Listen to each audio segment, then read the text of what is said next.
Okay, I'm live and see how it works out. This is supposed to be recording as well. Still seeing some issue with Rumble for some reason. I don't know why that is. We'll keep trying and let you know if it's resolved. Please check the destination to ensure the stream looks okay. We'll do that. Ooh, okay, let's mute that. I'm just going to check Rumble here, folks. By the way, thanks for you folks who are joining the stream today. This is really a really important stream, obviously. And I had to do go back through a lot of old articles to find the evidence, I guess, that's needed for this particular live stream. But as you folks know, that was the point of why I kept track of all of those articles. For all those years. You know how hard it is? Imagine without doing that, how hard it would be just to try to find them now. It's like finding a needle in a haystack because there's countless articles. I mean, think about over the last 3 years, the amount of articles that have come out from all, whether it's the stash media or alternative media related to or covering COVID-19. It's a lot. It's definitely a lot. Anyways, let me just check. Like I say, see if my Rumble is working here. Upcoming. It says that it's upcoming. Let me hit the play on it. See what's going on here.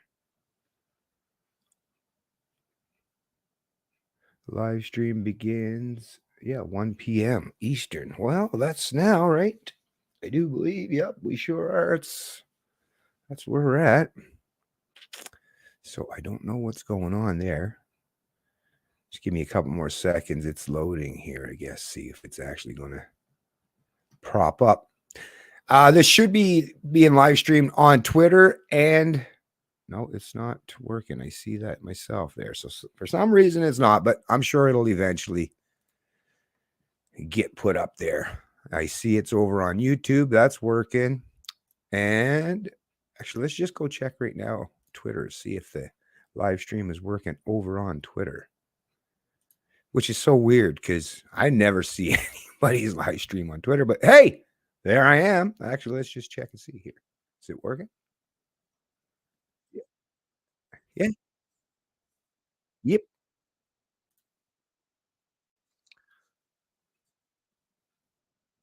Okay, maybe I'll retweet. Wonder if that would help people get notification. Anyway, so anyways, folks, it's working, and Odyssey, it should be over there too. Okay. Let's close this back up. Hey, I see a couple folks have joined the stream here so far. Let's just take a quick look in a couple of comments here. The Saxon of Riverstone. Hey, what's going on, Saxon of Riverstone? Thank you very much for joining the live stream. Oh, I see Mitchell Foley. What's going on, Mitchell, my friend? Good afternoon to you too, sir. Nice to see you in the stream as well. Actually, I see there's something different down here now. Okay. To stay in the studio until the record. Okay.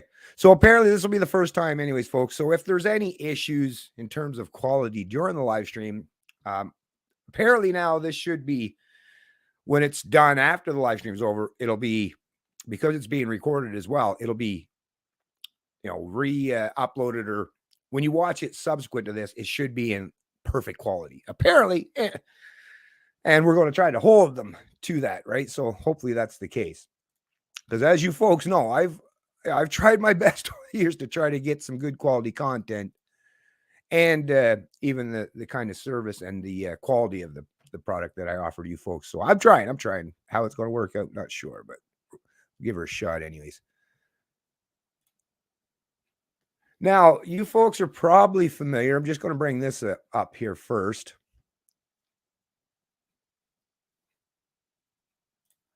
Actually, let's see if I can do the old switcheroo here again, see how things are working out with the dual cam setup now. Yeah, that seems to be working there now. So let's bring up this one here. Video file.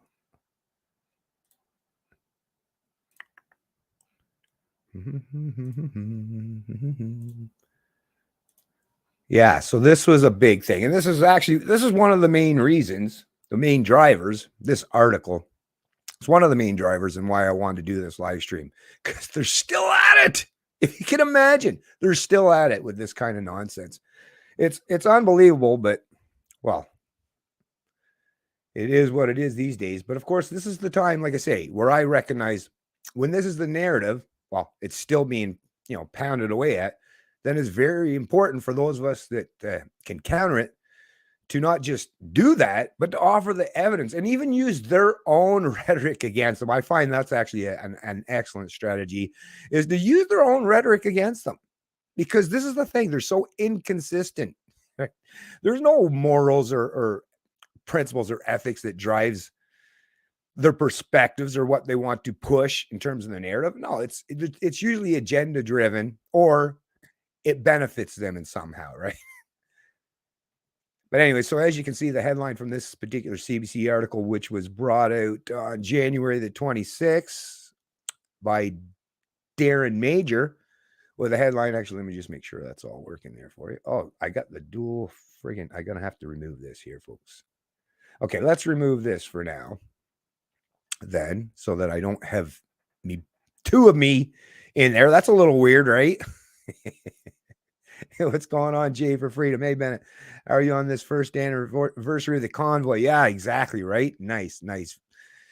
So proud of the folks. And like I say, this is, just so that, like, a lot of people are letting because the mandates are mostly gone, letting this kind of fall by the wayside. Yeah, that's not going to happen for me. Yeah, a lot of people put a lot of work, a lot of effort, went through a lot of hell, to stand up against this stuff. And trust me, the fight's not over yet. But thanks for joining the stream there, Jay for Freedom. Really appreciate that. So back to this article at hand. Where are we at here? Okay. So COVID-19 misinformation costs at least 2,800 lives and $300 million, new report says. Right? Is this the CBC reporting on themselves? Nah. It'd be nice, right? If they actually said, yes, all that misinformation that we presented over the course of the entire course of the pandemic, yeah, we've caused a lot of harm, a lot of pain, a lot of death, a lot of devastation, right? But no, they're not quite willing to own up to their past failures as of yet. No, they're going to keep playing the blame game, right, on people like what? Me or you or anyone else that was challenging the narrative or the status quo, which actually turns out that we were right all along. Anyway, so report examines how vaccine hesitancy, right? Yeah, hesitancy affected COVID-19 infections, hospitalizations, and death. The spread of COVID-19 misinformation in Canada cost at least 2,800 lives and $300 million in hospital expenses over 9 months of the pandemic, according to estimates in a new report out Thursday. The report, now get this, folks, right? Get this, folks, released by the Council of Canadian Academics, an independent research organization that receives federal funding. Like, hello, like, is that not a contradiction in terms? Is that not an oxymoron right there, right? An independent research organization that receives federal funding. Well, so I guess, they're not going to bite the hands that feed them or anything. Like, I mean, just come on. I mean, how can you claim to be independent when you're receiving funding from the government? And it's that very same federal government that misinformed, misrepresented, and lied to the public, right? Outright lied to the public, or at the very least, yeah, that's the thing with the outright lie thing. I get there's lawyers and people that speak legalese, might be watching this. So misinformed, misdirected, right? Misstated, whatever you want to use, but they weren't telling you the truth. They were not telling you the truth. And if you were observing astutely like I was, not only were they not telling you the truth, all of the information was a means to subjugate ourselves so that we would all just, stick out our arm and get the jab, right? It was basically, and they even admitted such. They use terms like nudging, right? Or pressuring, right? It's called coercion. If you tell me I got to get a jab to keep my job, that's pure coercion, right? That's saying, yeah, you're going to lose your livelihood, your income, maybe possibly be on the streets. That's coercion, folks. That's coercion, And the fact that they go around touting that, 90+% of Canadians stepped up to get their jabs. Yeah. A large percent of them. And we've heard the testimonial, folks. It's all out there on the internet of the people that said, yeah, I got it to keep my job, or so I could go visit my relatives, or, the myriad of excuses. Matter of fact, I don't see too many people, other than I suppose those who are like massively or severely immunocompromised, right? Or in poor health or quite elderly. Very few average Canadians, right? Of average age and stuff, of even average health are saying, yeah, I went to get the jab because I was scared to death that I was going to die from COVID, right? How many people have you actually heard that? Most of the times they got it because they were basically under the impression, and rightfully so, that if they didn't, their lives would be changed and altered quite dramatically and negatively, all that. Anyways, just read a little bit more here. Examined how misinformation affected COVID infections, hospitalizations, and death between March and November of 2021. The authors suggest that misinformation contributed to vaccine hesitancy for 2.3 million Canadians. Had more people been willing to roll up their sleeves when a vaccine was first available to them, Canada could have seen roughly 200,000 fewer COVID cases and 13,000 fewer hospitalizations, the report said. Now, how do you come up with that, right? How do you even conjure that up in your head? Of course, they're not quoting any particular study that I can see here, because that's the thing. If you're going to use those kind of numbers, like, can you at least highlight this? But anyways, let's move beyond that. But the fact that they're saying that vaccine hesitancy for these 2.3 million Canadians is what they could have seen 200,000 fewer cases. I mean, there's no way to get from point A to B with that kind of information, right? And even if they did get the cases, well, you still get, this is the other thing too. What happens if you get COVID? You get natural antibodies. The actual antibodies and your T cell reaction, all that stuff happens as a consequence of your natural immunity. And we all see now that natural immunity is at least on par, if not superior, to vaccines in terms of their duration, right? So what would it matter if there was a few 100,000 more or fewer cases? What we're seeing today is all of those people, and this is fact. This is fact. A substantial portion of those who were vaccinated fully, I'll add, even with the 2-dose, 3-dose, 4-dose, they're still getting COVID. So even if those 200,000 people or whatever, or 300,000 people or whatever, ended up getting the vaccine, well, there's obviously, as we know, there's no guarantee that they wouldn't have got COVID. And there's actually a tremendous amount of evidence that they would have regardless, right? So really what it comes down to at the end of the day is personal choice. That should have been emphasized and the proper policy from the get-go. But that wasn't the case, was it? Alex Himmelfarb, chair of the expert panel that wrote the report, said that its estimates are very conservative because it only examined a 9-month period of the pandemic. Why only examine a certain portion? Why not the whole thing? That's the thing. Wait till the full culmination of all the evidence, rather than, because that's the thing. They accused, anti-vaxxers of cherry picking data. Well, pot, meat, cattle, right? It's pretty clear that tens of thousands of hospitalizations did occur because of misinformation. Yeah, no doubt.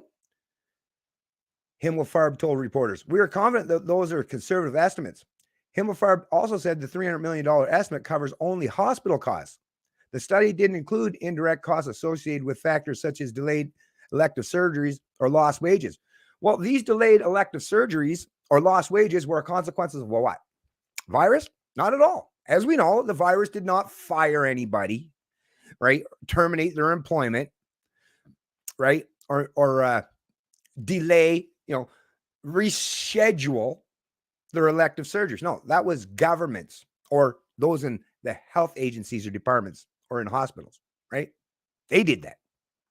So why are you going to suggest that the vaccine hesitant? See how they manipulate things? What would the people who are, first of all, typical people who are vaccine hesitant are also typical people that aren't hypochondriacs, right? I mean, think about it. The opposite.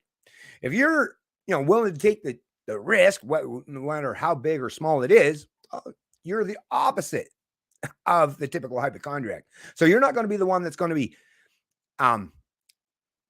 causing all these increase in costs at the hospital. And once again, why are they pointing out the cost of so-called, or this theoretical concept of the supposed cost that may have been incurred in the hospitals? What about the cost? How much did it cost for the hospitals to deal with all of those cases that was a consequence, or all the bad things that were happening as a consequence of people saying, these experts saying, oh yeah, go ahead and you get your COVID and your COVID shots and you can go travel freely anywhere you want to go, right? Whereas the people who are unvaccinated, they were the ones that were restricted. We were the ones that were prevented from going anywhere. The ones that were vaccinated, right, and had their vaccine passports, they were the ones that were free to travel. Free. Same with the healthcare workers. The ones that were unvaccinated were fired. So can't really blame those folks, right, for spreading COVID in the hospitals at the very least, or those long-term care facilities, right? Who would have been the only people allowed into those particular institutions or organizations? You know who it would have been. It was only people who were fully vaxxed and or could show proof of such, right? Had your vaccine passports.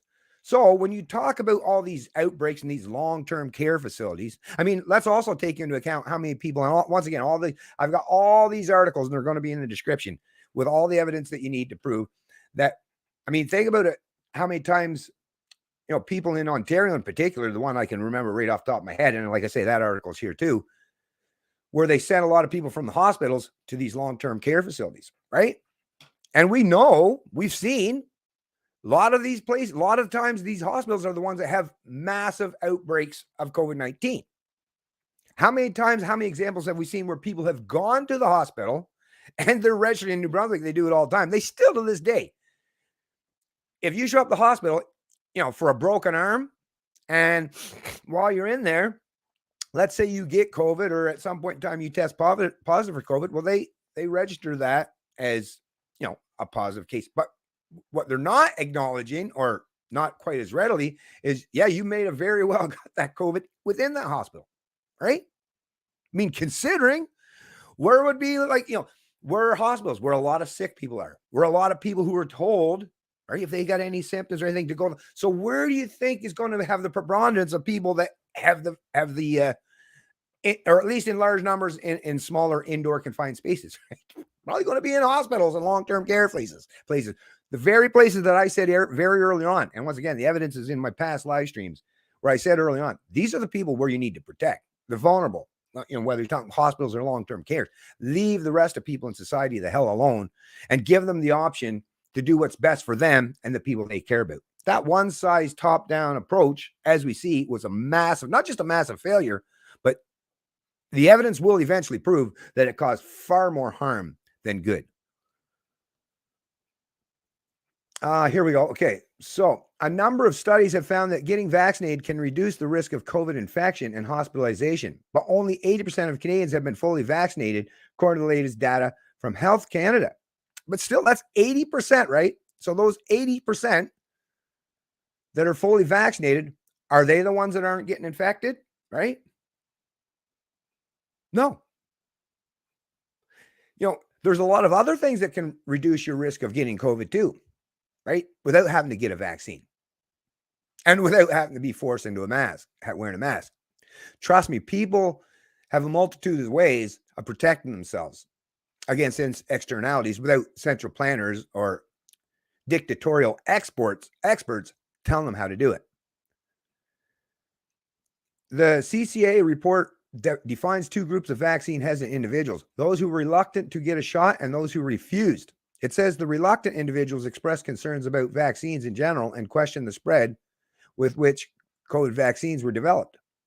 Vaccine refusers, on the other hand, were more likely to believe that the pandemic is a hoax or greatly exaggerated, the report says. Well, there's a big difference between a hoax and greatly exaggerated. And besides, I firmly believe that it was greatly exaggerated. What does that mean? What are you trying to point out? if not to try to make me out to be a bad person, right? This is all the news media does these days, is gaslight and insult the very people who are forced to pay their fucking paychecks. That's what they do, folks. That is their modus operandi these days. Beyond the health impacts, misinformation is depriving people of the right to be informed. How in the hell is misinformation depriving anybody, even if it's the misinformation from the establishment media? Once again, it didn't prevent me from being informed. You know why? Because I'm proactive enough. I take the personal responsibility of trying to learn this information, considering the fact that we live in the age of information, right? But once again, personal responsibility, it's a 4-letter word for these folks. Said Stephen Lewandowski, a professor at the University of Bristol School of Psychological Science in the UK and one of the report's authors. In a democracy, the public should be able to understand the risk we're facing and act on that basis, he said. By the way, I just wanted to ask, how's the audio there? Too loud, too quiet, just right? If someone would check, I'll check on the answers there in a minute. But if you're drenched in misinformation, then you're distorting the public's ability and you're denying people the right to be informed about the risk they're facing. Wow, right? Is that not gaslighting to the nth degree right there? Wow, nothing like gaslighting. And I mean, it's unreal. It's basically projection as well, of course. But the report says misinformation relies on simple messages meant to evoke emotional reactions. Oh, really? Oh, I definitely agree there.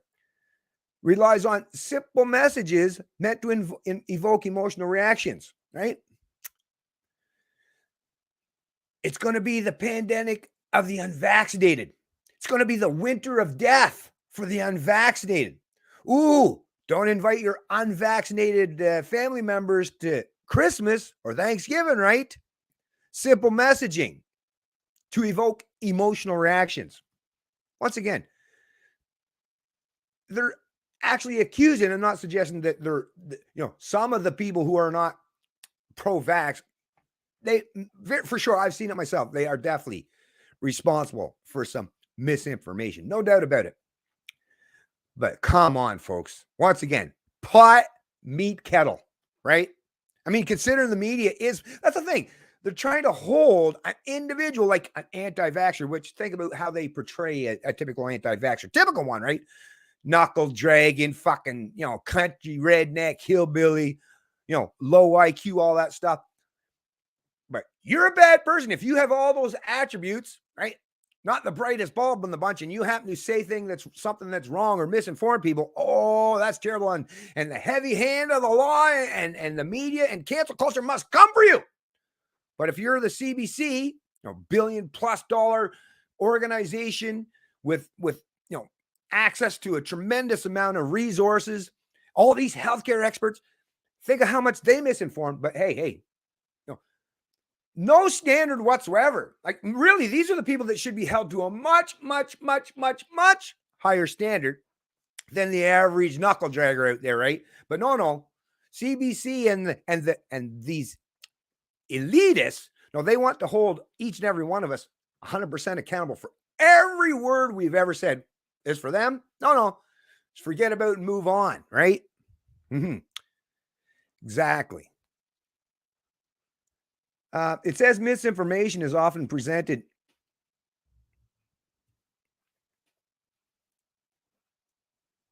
as coming from credible sources such as scientific publication.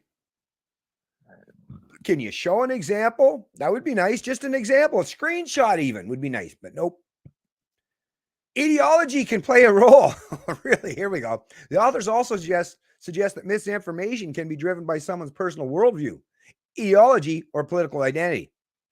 Once again, when they say these things, they're always targeting the other person, but they're never pointing back at themselves. No self-reflection whatsoever, right?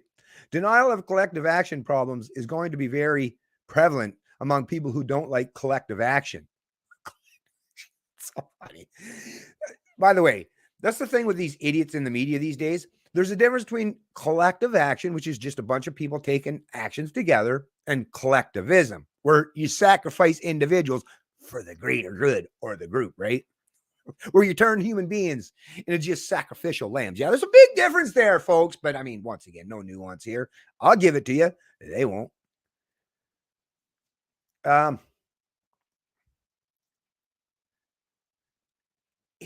Whatever Farb said, noting that misinformation can flow into political messaging.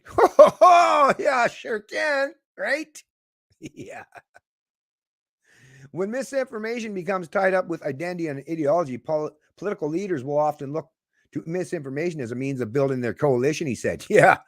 He did not point to any single politician, Trudeau, right? The whole reason why he even chose to bring about election in the middle of a big deadly pandemic, right, was because he knew that political strategy was going to work for him, because the messaging was go after those unvaccinated. Those people they're trying to kill your grandma. They're terrible, terrible, terrible people. You heard all the insults, right? That's some serious political messaging right there. Oh, here we go, though. No, they're not talking about Trudeau. No. It's People's Party of Canada leader Maxime Bernier, a vocal opponent of COVID-19 public health restrictions and vaccine passports, appeared to unify a portion of the electorate that views pandemic policies as government overreach when he finished with roughly 5% of the vote in the 2021 election. So, of course, they're going to blame anyone that challenges the narrative, right? Lewandowski said social media can contribute to the spread of misinformation, but policies to counter such misinformation, such as requiring labels on inaccurate information, could help. Hilfert said it's important to balance tackling misinformation with freedom of expression. Find that sweet spot as a challenge. Lewandowski said one way to strike a balance would be to make sure reliable information is more widely available and to give people tools to identify misinformation. Well, yeah, it'd be nice if you folks weren't bullshitting people so much. That would definitely help. The people who do misinform us have a certain repertoire or rhetorical techniques, and we can identify those. Of course you can. You folks wrote the book, right? Oh my God. Anyway, so let me just okay, wait a sec here. Just trying to bring up a different. Let me get back actually into the comments here, see what you folks are up to. Maybe I can get some feedback on the old the audio. Looks like I'm in pretty good zone there. Not too loud, not too quiet. I'm hoping anyways. Hey, what's going on, GTO Mama? Gitsy Bennett. Good. Something Saturday. I'm lame. Anyways, thanks for joining the stream, GTO Mama. Natural antibodies are invariable, unlike vaccine immunity, limited to OG. Yeah. The jab don't give any immunity. It destroys your immune system. Well, this is the thing. Now, I wouldn't necessarily say that that's 100% truthful statement. I'm not completely against certain people or people I'm not against the vaccines entirely. What I'm against is the false pretense, right? That early on, as you know, suggested that the vaccine would give you immunity, but natural immunity. Remember how they were so dead set against anyone even trying to suggest that natural immunity was a thing. Matter of fact, that was about the time a lot of people started getting canceled, right? For even daring to challenge the narrative. But I can't necessarily agree that the jab is bad or a detriment to everyone, right? I just can't agree with that. But once again, that's just me here.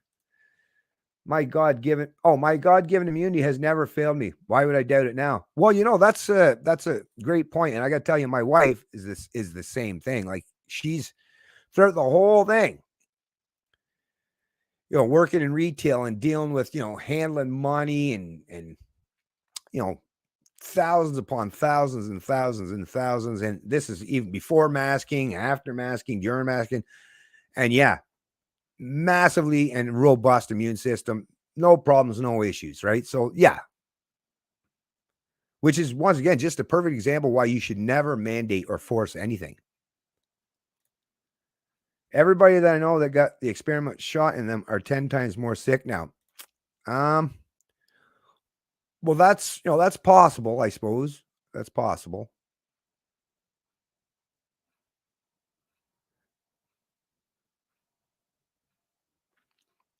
Okay, let me just scroll down here a little bit. HCQ and ivermectin would have dealt with the 0.03% who were in danger, but that would do well for the depop agenda now in full play. Well, see, this is the other thing, right? This is the other thing when you're talking about the depopulation agenda. This is the thing, whether it's a legit, real thing or not. I mean, this is the problem with the establishment media and these experts manipulating, distorting, and misinforming the people, because they are truly the ones that did so. Some, not all, right? But yes, not only do you cause what it is they're the ones that have caused all of this. They just don't want to own up to it. But I mean, think about um now people are firmly believing, right? It's really easy now for people to believe the depopulation agenda by sheer fact that, once again, once you've destroyed your credibility to trust, well, this is a direct consequence and result, which is why it's so important. I mean, I understand this. I've understood this, I think, for as long as I've been alive, almost, maybe not. When I was a young man, maybe not. But I mean, the vital importance and necessity for these so-called experts to be blatantly honest and forthright with the people. It can't be understated. And the consequence of them failing to do so, it's all around us, folks. But once again, they're blaming other people rather than themselves. That's a massive and a big old failure. And it means that we're not anywhere near or going to get anywhere near anytime soon to a place where this massive amount of division or all this misinformation is going away. It's not going away. Matter of fact, I expect it's going to continue to get worse as long as the establishment, who were proven wrong so many times before, keep hammering away and pounding away at the same old tire narrative.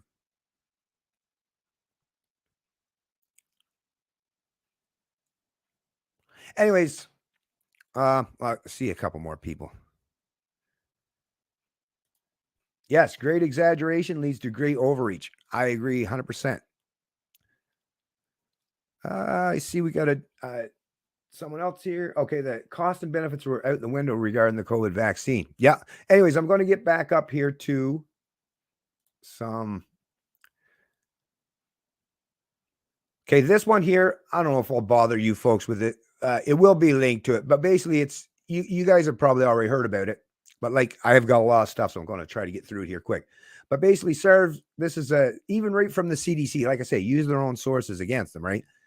It's a CDC. It's linked in the description of the live stream. But basically, talking about infection is transmitted predominantly by inhalation or respiratory droplets generated when people cough, sneeze, sing, talk, or breathe. CDC recommends community use of masking. Basically, they're talking about masking and its ability to prevent transmission. And they even actually do. I will point out that they actually do cover the big study that was done in India in this. Where did that go?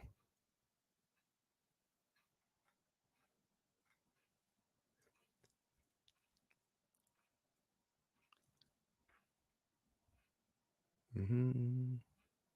Oh, here it is. Okay, yeah. There we go. So I'll just read this part of it and then I'll move on. A large, well-designed cluster randomized trial in Bangladesh in late 2020 found that surgical or cloth mask distribution, role modeling, and active mask promotion tripled mask use. So all the promotion. So nudging worked. We all know that. It's why advertisers are so popular and everywhere, right?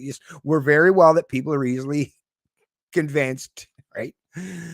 In intervention villages compared to 13.3% in comparison villages. In villages receiving mass interventions, symptomatic seroprevalence of SARS-CoV-2 was reduced by approximately 9% relative to comparison villages. In villages randomized to receive surgical masks, symptomatic seroprevalence of COVID was significantly lower.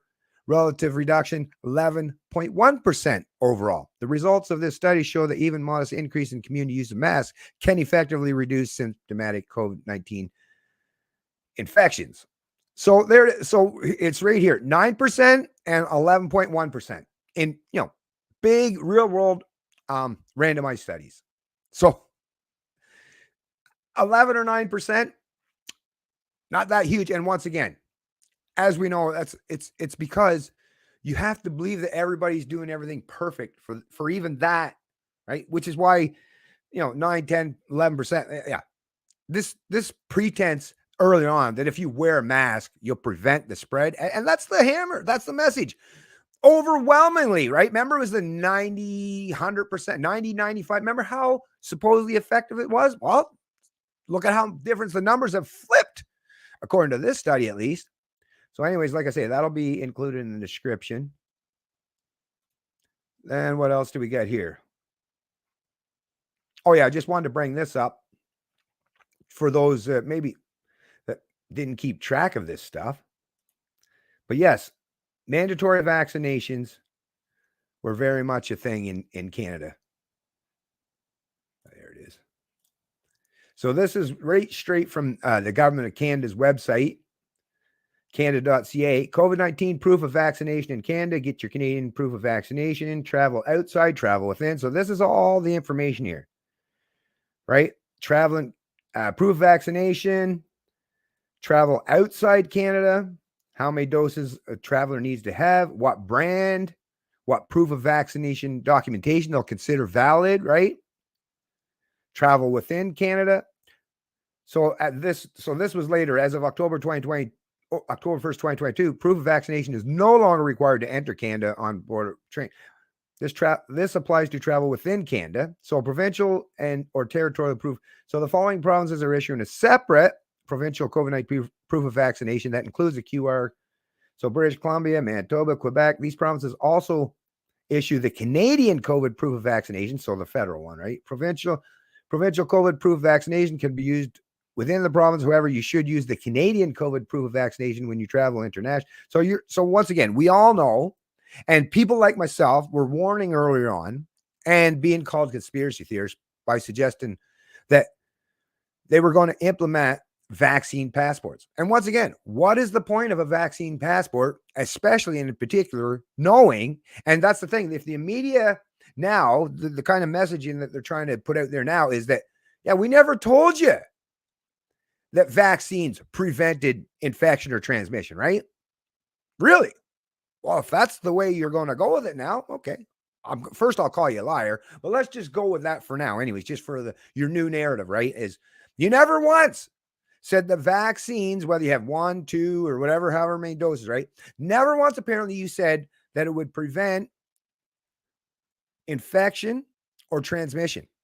Well, a real simple question to that is a subsequent question to being told something like that is, well, what the fuck was the purpose of a vaccine passport or mandates? If you know that or knew that the people who were getting vaccinated could still get COVID-19 and still spread it or transmit it to others, then once again, what was the scientific evidence or proof, consensus, or methodology used to implement vaccine mandates and passports? I've been asking a bunch of people that question. You know how many answers I've got so far? 0. It's a very powerful one. Actually, it's a really powerful, just a one sentence these days when you come across any of these hacks in the media or these experts. First thing you want to do, right? You want to shut them down real quick is just ask. Since we know that vaccines don't prevent you getting COVID-19 or transmitting it to others, what was the purpose of the vaccine mandates or passports? Well, we all know the real answer to that was to coerce and to attempt to force us all into submitting to taking the jab. People lost their jobs for not getting the jab. And apparently the media then even knew that they were firing people. Apparently even the truckers that went to Ottawa, right? Apparently they all knew back then that even if all the truckers got their vaccines, they still would have spread it. So what was the point of firing all those truckers that caused them to not just lose their livelihoods and their careers, but to travel thousands of miles in the cold and spend, 3.5 weeks just trying to get the attention of the people who took away their livelihoods and incomes, right? What was the point of it? All of that stuff could have been easily prevented or negated if they were just honest about the fact that the vaccine that these vaccine mandates were not just ineffective, but completely counter to anything that was supposed to prevent or reduce the spread. It gave a lot of people, one thing I do know, because I seen it with my own eyes and heard it with my own ears. I seen a lot of Canadians and heard a lot of Canadians who did get their vaccines more or less bragging about the fact that they were allowed to go anywhere they wanted to. They didn't have the kind of impositions or restrictions imposed on them that I did, right?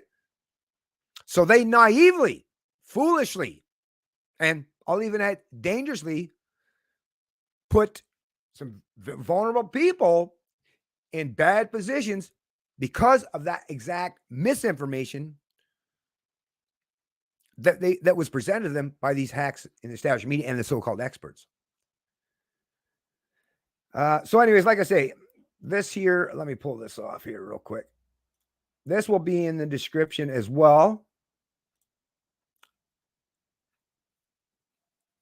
And the other article actually shared this already in another past live stream. This is the Reuters, where it said, fact check, preventing transmission never required for COVID vaccines initial approval. Pfizer Vax did reduce transmission of early variants. So anyways, there's this one where they basically had to backtrack and admit, right? So I'll make sure that that's linked as well. Let's go. This is another old article. Let me bring this one up.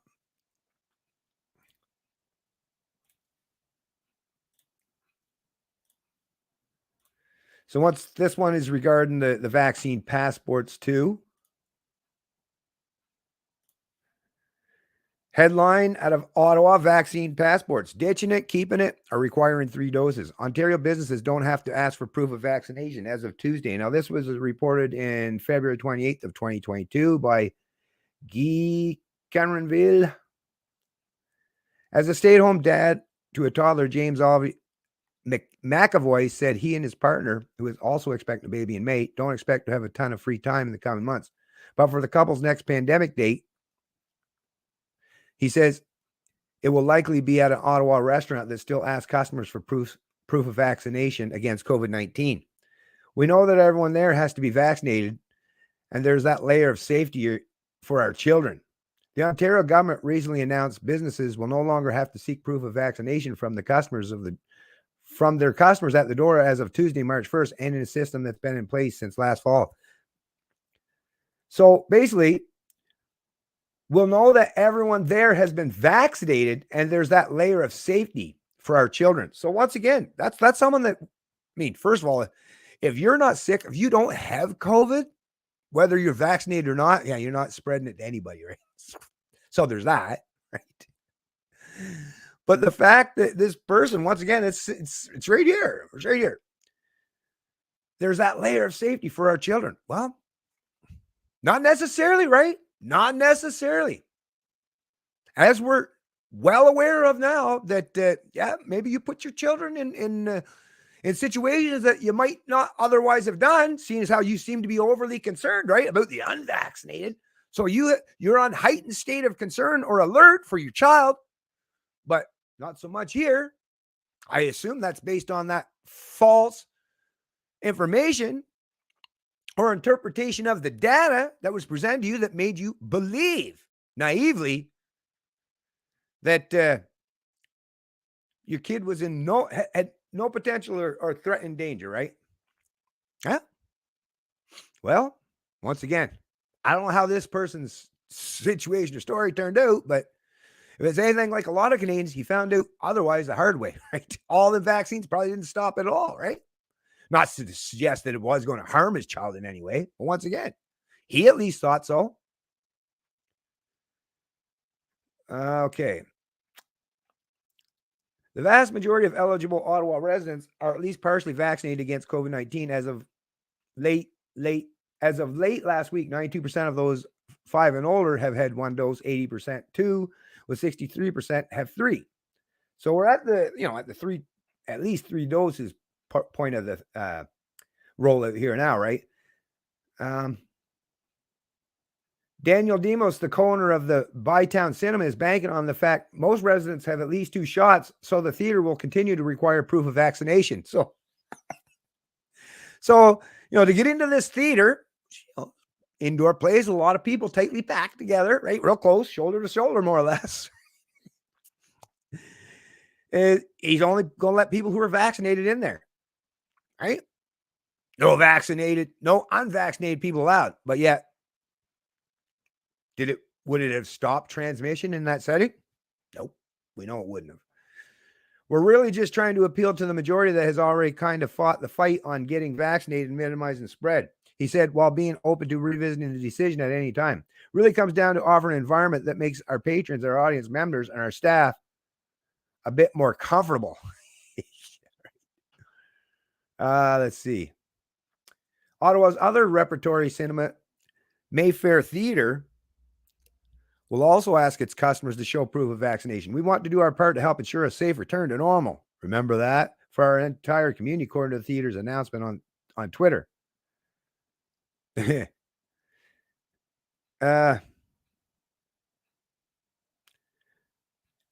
Elsbeth Vano, the owner of local gym Custom Strength, is pumping things up further.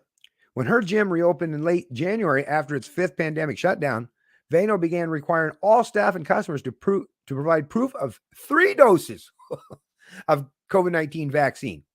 Everyone must also mask up, even though the province does not require it at gyms.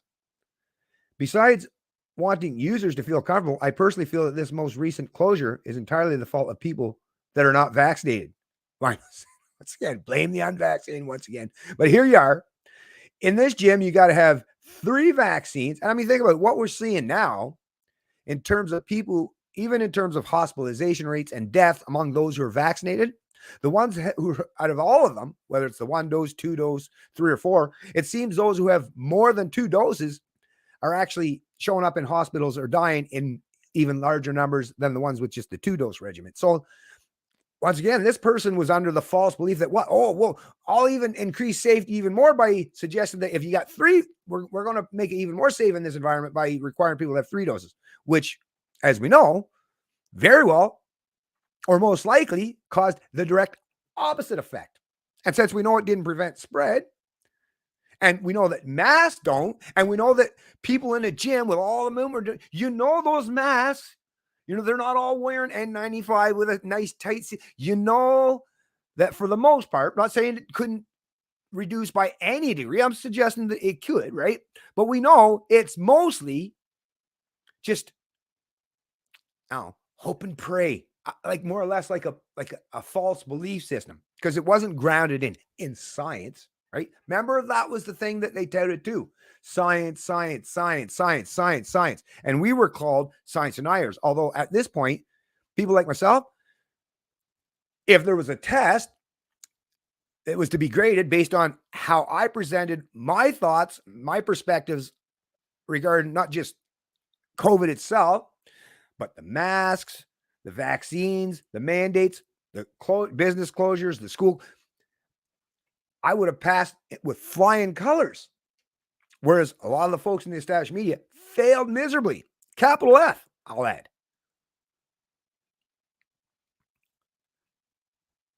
I think if people had been getting their vaccine, I think if people had been getting their vaccines, we would not have had to close all January. And so I have a hard time inviting people in who are basically just bringing that much harm to me and my staff. Once again, all just basically, I'm a believer. She was a believer of bullshit. Let's see. Let's see here.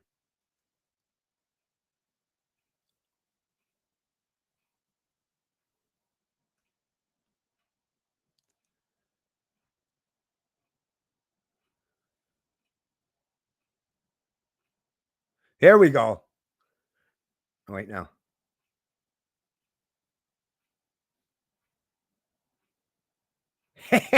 Here we go. Perfect. So listen to this, folks. Definitely going to highlight this one. Gerald Evans, an infectious disease specialist at Queen's University and member of Ontario's COVID-19 Science Advisory Table, said data from Denmark and the United Kingdom suggests those with 2 or 3 doses have enormous protections from severe disease. Further research from Denmark suggests even for fully vaccinated people who become infected, the odds ratio is looking pretty good. They won't transmit COVID-19 to someone else, right? I mean, if you're reading this as, yeah, well, the odds ratio is pretty good that you're not going to do it, right? Whereas if you're vaccinated, you are, or unvaccinated, you are. But if you're unvaccinated and you don't have it, can you really spread it? No. So once again, even by suggesting that people who are unvaccinated can spread it is to suggest or pretend that they actually have it. So here it is. Evans said vaccines help reduce transmission along with measures such as masking, which is why he believes the province should have continued its proof of vaccinations system for the time being. If I'm going to a restaurant in the next few months, I'm going to go out to a restaurant that says we're still looking at vaccine passports, said Evans. Really? Well, once again, maybe you did. And maybe that's one of those examples of those places where the breakout did take effect. And you can't blame the unvaccinated then, can you? Nope. That's the only good thing that I can say about the unvaccinated being treated like second or third class citizens is can't place the blame on us, right? Can't place the blame on us. So anyways, like I say, that'll be linked in the description as well. I'm just going to jump back into the comments here real quick there, folks.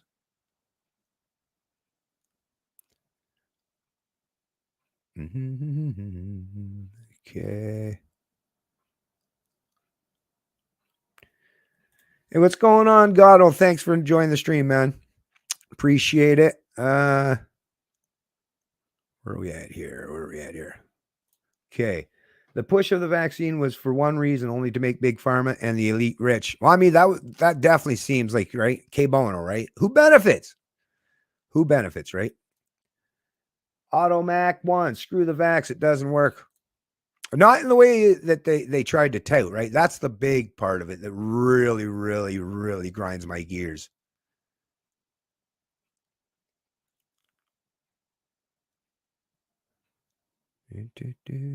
Just scrolling down here a little bit. Oh, I see there's a donation. What's going on, Fraser McBurney? Thank you very much for the donation, man. I appreciate it. As an ordinary man, when they came out with the COVID, I knew right away they were full of BS. I'm so glad I didn't fall for all the BS. My new sign has Klaus Schwab with horns on his head and devil ears.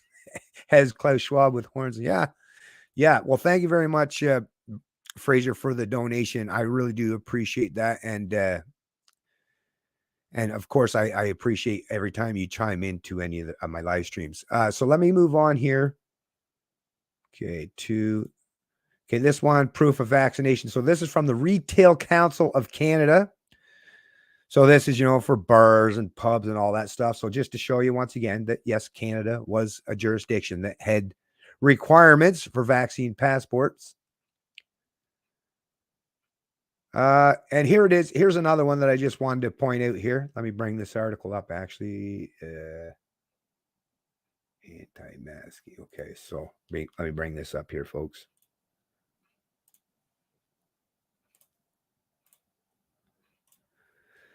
Okay, let me scroll up to the top. So this one here is anti-masking groups draw from anti-vaccination playbook to spread misinformation. Downplaying dangers of COVID-19, taking research out of context, are common strategies, expert says. And this was Nicole Ireland from Canada, the Canadian Press, with CBC copy and pasting.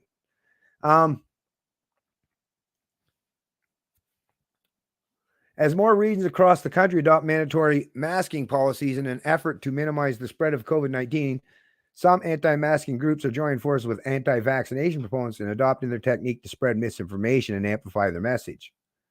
So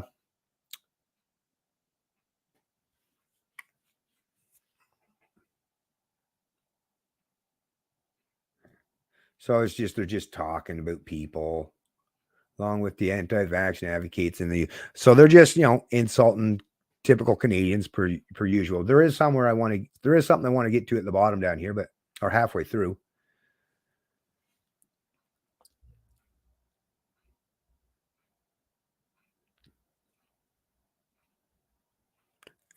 Despite well-established evidence that vaccines are safe and effective, anti-vaccination groups have become savvy at spreading misinformation that leads people to distrust medical guidance, which can have dire consequences during a pandemic. Safe and effective. Minimally effective would be the proper wording, or effective for a short time frame, then not effective at all after 6 months, and they've had to mace it, but they've had to admit that. But you see that how this is the thing without being nuanced, without properly articulating your thoughts. This is the kind of misinformation that misinformed Canadians and caused a whole lot of harm. And safe. I mean, once again, what was it yesterday? I shared another thing, it was 1,000 New Brunswickers, or was that this morning even? I think that's along here somewhere. 1,000 New Brunswickers so far are reporting injuries from the vaccine. 300 of them considered serious. Serious meaning, long-term debilitation, death, severe, right? That's what it means. So people are definitely so safe. Well, that depends on who you're talking about, right? That's the problem with a one-size-fits-all approach. That's the problem with mandates. That's the problem with these vaccine passports, is you're trying to, they might be safe. I don't even doubt that they're safe for a tremendous amount of people, relatively, right? But are they safe for everybody? No, we know they're not safe for everyone. So to suggest that they're safe and effective is a false illusion. And especially when it's being touted as information coming from experts, people are going to falsely and naively, roll up their sleeves. People who may very well even, and think about it, the reason why these people who are injured obviously were susceptible to injury, but they were willing to roll up their sleeve anyways because they trusted their thought leaders and these so-called experts, right? So safe for some, but deadly for others, right? Deadly for others. Sorry, I'm not a big fan of government playing Russian roulette with the lives of Canadians. That's a terrible, terrible strategy. But yet that is the strategy that they chose. And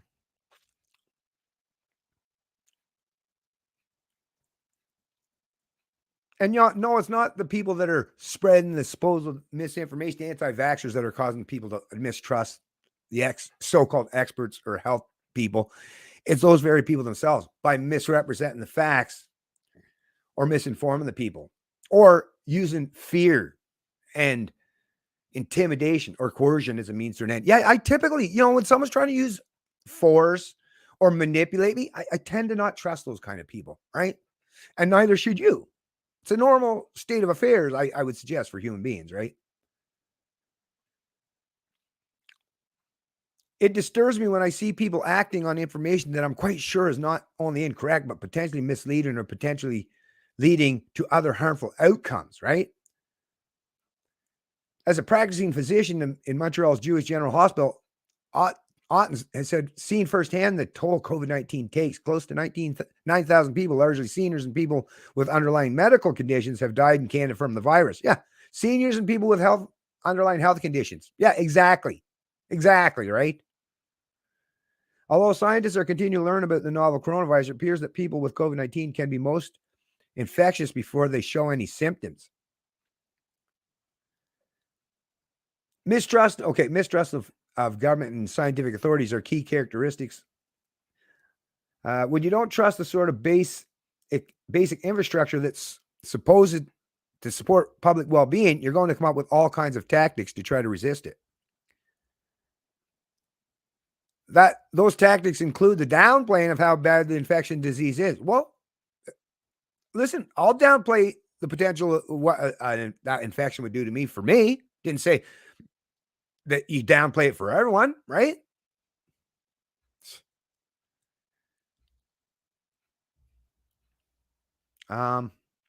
Anyways, I'm going to get to the point where because like I said, I got a lot of stuff to cover here.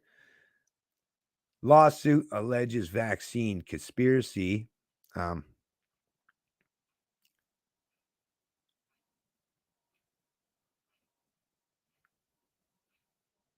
Here we go. Lawsuit alleges vaccine conspiracy.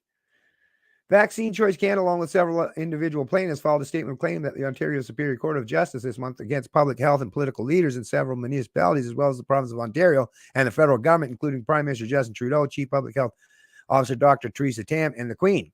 The lawsuit claims COVID-19 public health measures, including lockdowns, physical distancing, and mandatory masking, are violations of constitutional rights. Well, they are. That's not a conspiracy. It also claims that the pandemic was unnecessarily declared to further non-medical agendas.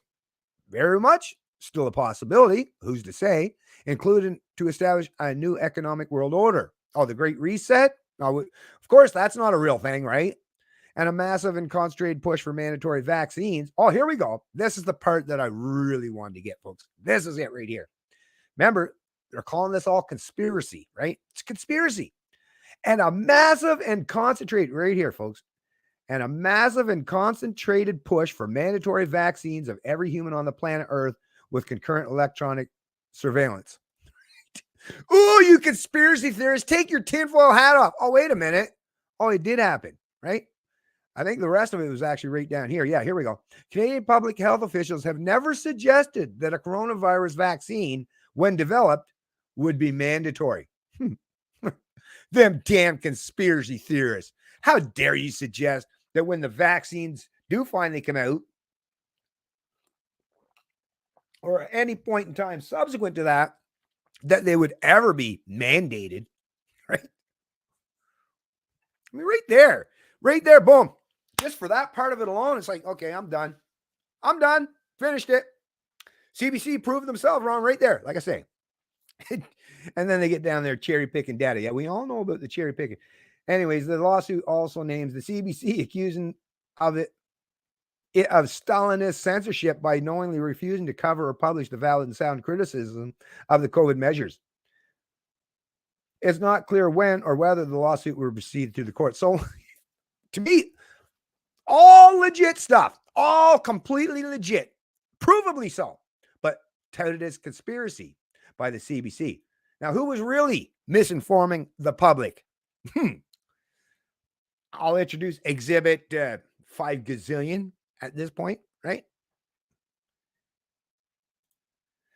Okay, what else we got here? Okay, like I say, a lot of stuff, folks. A lot of stuff. NB did 3 more deaths. Doctors seek tougher rules. Okay, here we go. Here's another one. Doctors, too. So, yeah, let me bring this one up.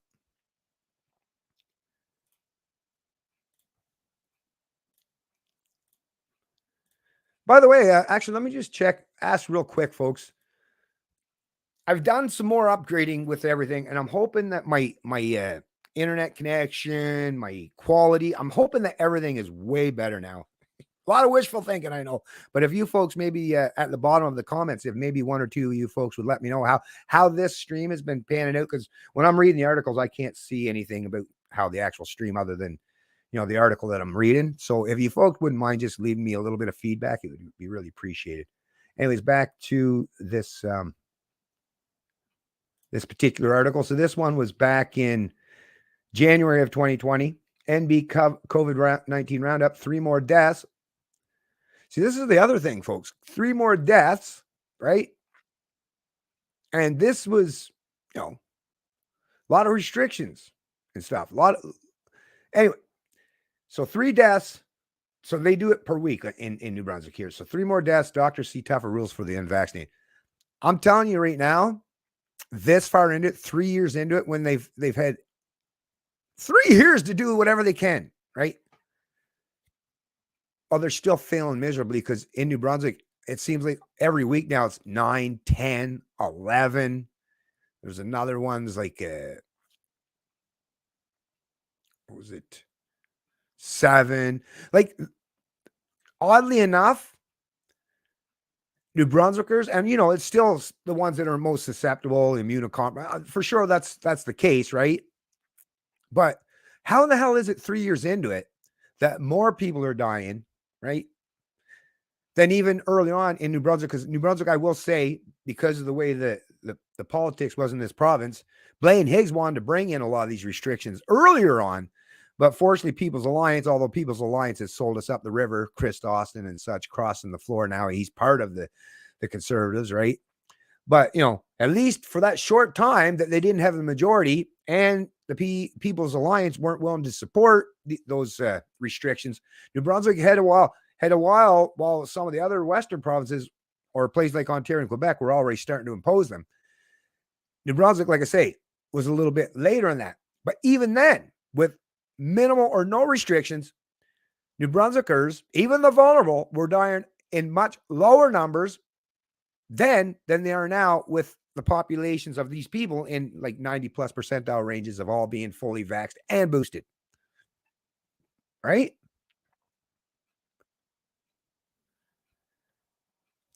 The head of New Brunswick's Medical Society says it's time to get tough with people who resist getting vaccinated against COVID-19. Dr. Mark McMillan is calling on the province to use penalties such as restricted hours, reduced access, or banning people who are unvaccinated from big box stores, such as Costco and Walmart, to encourage compliance. I mean, they admit right there, to encourage compliance. Because, yeah, it definitely wasn't science-based. It's bullying. It's coercion. But he stopped short at proposing mandatory vaccinations or following the lead of Quebec and imposing a health tax on the unvaccinated. Yeah, let's not forget about the fact, and once again, that'll be linked in this as well, is, Quebec imposing, suggesting imposing a health tax, right, for the unvaccinated. Now, he wasn't quite going that far, and he himself was stopping short of proposing mandatory vaccination, but others weren't. They were more than willing to tout it. And once again, not based on science, but based on coercion. Healthcare is universal across the country. It is a right for every individual to access healthcare. And I want to stress that right now, that no matter what your vaccine status in this province, if you need the healthcare system, we will provide the care that we can at the time of our best effort. Well, I mean, can he really say it? I mean, I'm pretty sure if he said, no, I'm not going to fucking do a thing for you, if you're probably, legal ramifications for doing much. So it's not like we should give this man a massive pat on the back for, I won't do that.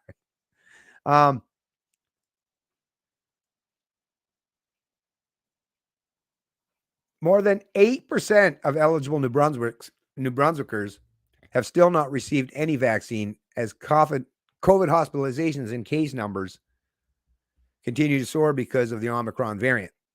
8%. That's it, apparently, in New Brunswick. So, yeah, I'm smart. I'm part of a very small group. Proud of it, too. But only 8%. And they were hell-bent and still going after us. In a statement, Premier Blaine Higgs said he is pleased the New Brunswick Medical Society supports the idea of taking action to encourage vaccination, respects its advocacy for its members. Okay, let me see here. What else? Okay, well, we do definitely know that they imposed it here because it come as a consequence of all the hyped up paranoia, right? Public patience is wearing a little thin towards the unvaccinated, he said. They don't see why they have to have restrictions when they have gone the extra mile and got vaccinated. New Brunswick may also follow Quebec's lead on asking for proof of COVID-19 vaccination at liquor and cannabis store, he said. Noting everything is on the table as the province seeks ways to make life increasingly uncomfortable for people who choose to not get vaccinated. Higgs has asked various departments for suggestions regarding what restrictions can be tightened for the unvaccinated.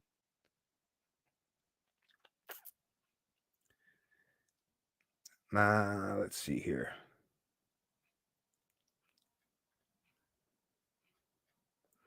Yeah, okay, that's good enough, I think, for that one. So basically, yes. Anyways, the message in here is use lots of force and coercion as your means to an end, right? Nothing science-based there, was there? And here's another one. This is just, once again, this is just to show the kind of narrative that they were presenting with this, because they want everybody to forget, or they hope and expect that most people, the 5 or 10 minute attention span will have already long moved on from this, right? Maybe for a time frame, but we live in the age of information. It's not hard to find that information and bring it all back to light, right? So here it is. Look at Bill Blair, that piece of shit. This is CTV News. Being with unvaccinated people increases COVID-19 risk for those who are vaccinated, modeling study. So how is that's the other thing. I mean, that's such a terrible headline. Being with unvaccinated people increases COVID-19 risk for those who are vaccinated. First of all, if you're not sick, whether you're vaccinated or unvaccinated, you are of no threat to no one. But once again, no point in trying to elaborate, expand on that, or have any nuance, right? Not when you're trying to sell a narrative and clicks. Montreal, while remaining unvaccinated against COVID-19 is often framed as a personal choice, those who spurn the vaccines raise the risk of infection for those around them, a new study suggests.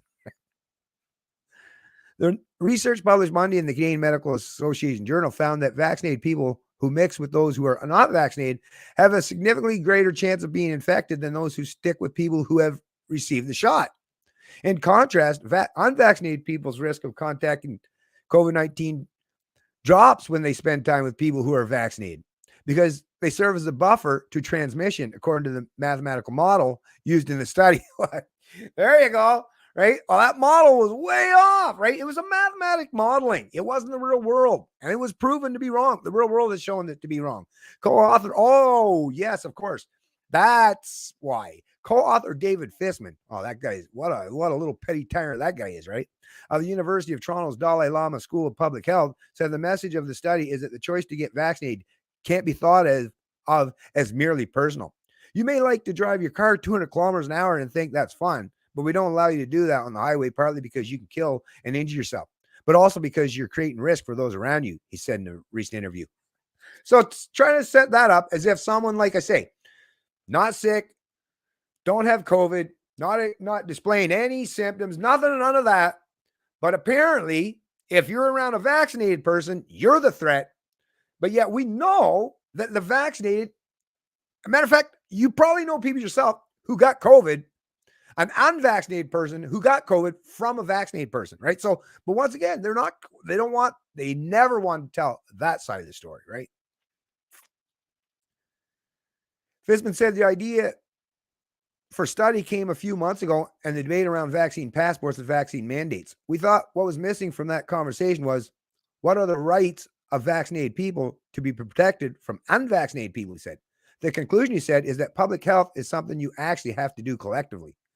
What we kind of concluded is that the decision to not be vaccinated, you can't really regard it as a self-regarding risk because you're creating risk for other people around you by interacting with them, he said. First of all, if they're interacting, this is the other thing. Whatever come, because if I was interacting with people in the public, which I did actually, if you're scared of me, whether I wasn't wearing a mask, which happened, or you thought I wasn't vaccinated, but you stay the fuck away from me, right? You put on your mask, you do your vaccine, but to think that you need to subjugate yourself to give you some false sense of security, that once again is a complete false, provably so, sense of security and safety. No, I am not nobody's subject, serf, or slave, right? But to suggest that I was creating, I'll speak for myself. I didn't cause risk to anybody because I have yet to even get the goddamn thing. So and like I say, but now I will tell you though, I'm not a huge fan knowing the actual real world evidence these days. And even when I went to my Christmas party, to be completely honest with you, I recognize that most people are vaccinated. I wasn't a huge fan, but I was like, I'm not going to let it stop me of being around a bunch of people with all their doubled and tripled and quadrupled people, right? Who falsely believe that they're not going to spread it to me, right? Now, luckily, didn't get shit, so that's fine. But once again, this is such a one-sided, lopsided story. Now, this was early on. I don't think this idiot would try to present this narrative right now. Or if he did, then, I mean, that would just even further solidify proof that he's a pure ideologue. The research used a mathematical model to estimate how many infections would occur in a population depending on how much mixing occurred between vaccinated and unvaccinated people. It found that when people mixed with people of a similar vaccination status, infection rates among vaccinated people decreased from 15% to 10%. Wow. Look at that. Look at that. This is hilarious, folks. It found that when people mixed with people of a similar vaccination status, infection rates among vaccinated people decreased from 15 to 10%. And they increased from 62% to 79% among those who were not vaccinated. They increased to, first of all, they increased from 62 to 79% among those who were not vaccinated. Okay. So what if they're not sick? I mean, who could possibly use that number without clarifying? Oh, were they sick? Were the people who were or vaccinated sick or not sick? All that would have to be taken into account, would it not? Right? Or just pretending that, oh, if you're just not vaccinated, that somehow magically turns you into a super spreader. Well, that's another narrative that they were trying to spread, right? Fishman said that in real life, people tend to spend the most time with people who are similar to them. Well, if that's the case, that means the vaccinated are just, which probably that's the case. Boy, they were the super spreaders then, right? So he said, even if vaccinated people are most likely to spend time with others who have received shots, they're disproportionately impacted when they spend time with those who haven't. He said the arrival, and first of all, if two adults, so let's say I want to go, let's say I'm vaccinated and a buddy I work with is vaccinated, which is a real thing, right? And we want to go hang out together. Well, I would own up and accept the responsibility that if I do that, or if he does that, well, I'll accept the risk, right? We're not allowed to do that anymore. Right? No, we can't be treated as adults, you know. He said the arrival of more contagious COVID-19 variants such as Omicron has impacted both vaccine effectiveness and public faith in vaccination. Public faith. Ooh, it's really affected. Yeah, the Omicron, even the fully vaccinated spread all over there. No doubt it probably caused them to lose a lot of faith in it, right? But that was just reality. Right. But he said that even when vaccine efficacy was lowered to 40% in the model and the reproductive rate was increased to account for a more contagious variant, the overall conclusion were the same. Well, we know now that 6 months out, no matter how many of them you've basically got no protection. But this was early on before he either knew it, right? But touting this stuff as if it was facts. When, as we know, wasn't the case after all. We know that now that no matter if you had the 1, the 2, the 3rd, or the 4th dose, they're even saying now 6 months out from your 4th dose, you're considered basically unprotected. So all that stuff, provably false and the wrong information, misinformation. He said the study actually underplays the importance of vaccines in one way because it doesn't take into account how they vastly cut the chances of death and hospitalization. First of all, and that's the thing. When they say that, vastly cuts the chance of death and hospitalization, that is only, and maybe that's not even the case, because we're seeing a lot of those hospitalization and deaths are now comprised, the majority of them are in the fully vaccinated and boosted in many jurisdictions across this country. And of course, that'll all be linked in the description of this stream as well.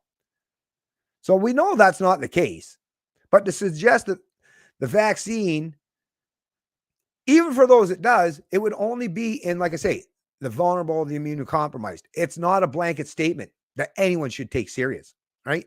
Are you trying to suggest, a teenager, really healthy teenager is in the same position or potential or chance of death or hospitalization as someone in their 80s with multiple comorbidities?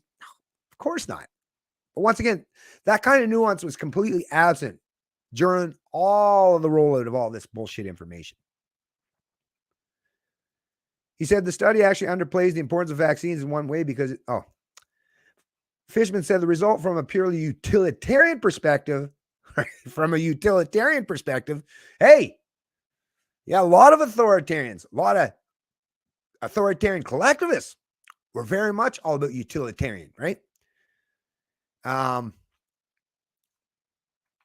lot of past human experiments that were quite devastating on the population were done under the pretense of utilitarian reasons or justifications, right? Certain little mustachio guy from Germany in the 30s and 40s, right? Used a lot of authoritarianism for the utility of weeding out, certain people, right? Utilitarian. Provides justification for the implementation of public health measures such as vaccine passports and vaccine mandates. Sure, you can always find a way, I guess, to justify imposing, heavy-handed mandates, restrictions, and impositions on people's life when you're just thinking based on the pure utility of it all, right? Where's your ethics, doctor? Where's the ethics? However, he acknowledges that a simple mathematical formula doesn't fully reflect the real world. Well, it's good that at the very bottom, he at least acknowledges that. All right, so there's that one. Let me bring this one off to close that one up. Okay, COVID-19. So here's the next one. Going to go through them a little quicker here, folks, because I'm sure, what are we at here? 120. Yes, so I'll try to get through this here a little quick here. COVID, deadly for seniors. Physicians say COVID-19 vaccines both safe, protective for elderly Canadians. Here's what seniors need to know. This is another CBC News article. This was when posted January 27, 2021. Physicians say full vaccination safe, protective against illness that has killed hundreds of Canadian seniors. Safe and protective against illness. Safe and protective against illness. Now, a lot of people don't read too much further past the headlines. So if you're one of those people who don't do that and you read this and it's under CBC News, your thought leaders, your trusted source of news, right? And you see it's under the health section. Physicians say that the vaccines are both safe and protective.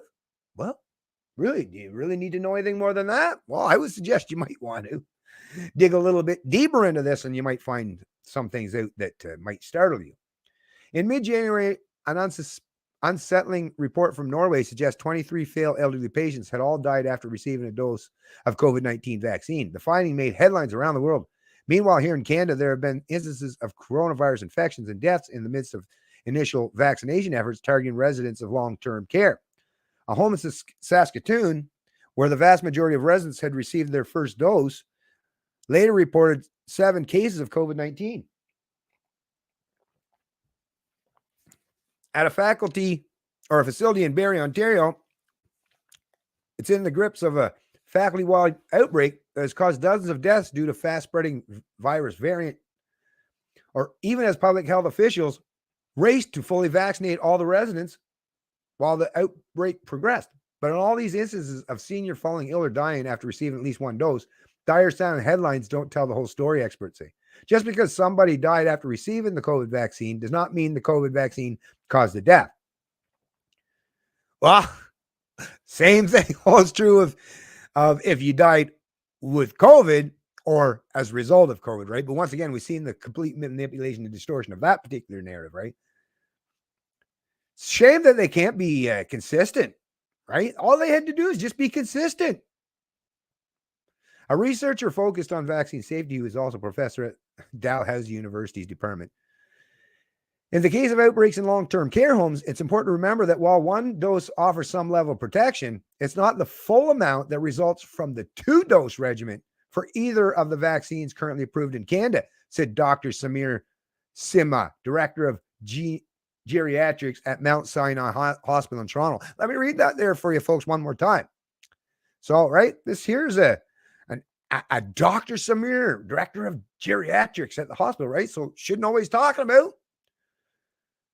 It's important to remember that while one dose offers some level of protection, although, earlier on they were saying, like 95%, right? 95%, 94%. It's not the full amount that results from the 2-dose regimen for either of the vaccines currently approved. So this suggests to me it's not the full amount of protection, because what are we talking about here? Protection, right? Some level of protection. It's not the full amount, continue that thought, of protection that results from the 2-dose regimen. So if you're reading that, you're thinking, well, if I got the 2-dose, well, I'm fully protected then, right? Are you not? Of course you are. Of course you are. Especially and in particularly if you're one of those people who aren't as, neck deep into following all this information as I am, right? I mean, which we know is the representation of most people. They don't spend as much time as I or maybe some of you folks do, right? We're the outliers, the exceptions to the norm. But yet, this here is suggested by this doctor is, oh no, you'd have full amount of protection if you got both of them. That means even if residents get partially vaccinated, it might not be enough to protect them if the virus is spreading where they live. There might have been a high level of COVID circulating, and they didn't have enough protection within days of their first dose to confer immunity at that point. So once again, just excuse after excuse. And now, of course, the WHO concluded at that point in time that there was no unexpected death increase, although we know that's not true, right? The numbers are trickling out now. I'm not saying they're huge or anything like that. I'm not one of those alarmists, right? I don't play that alarmism shit from either side, right? Try to be reasoned in my approach and how I deal with anything, to be honest with you. Now, where was that?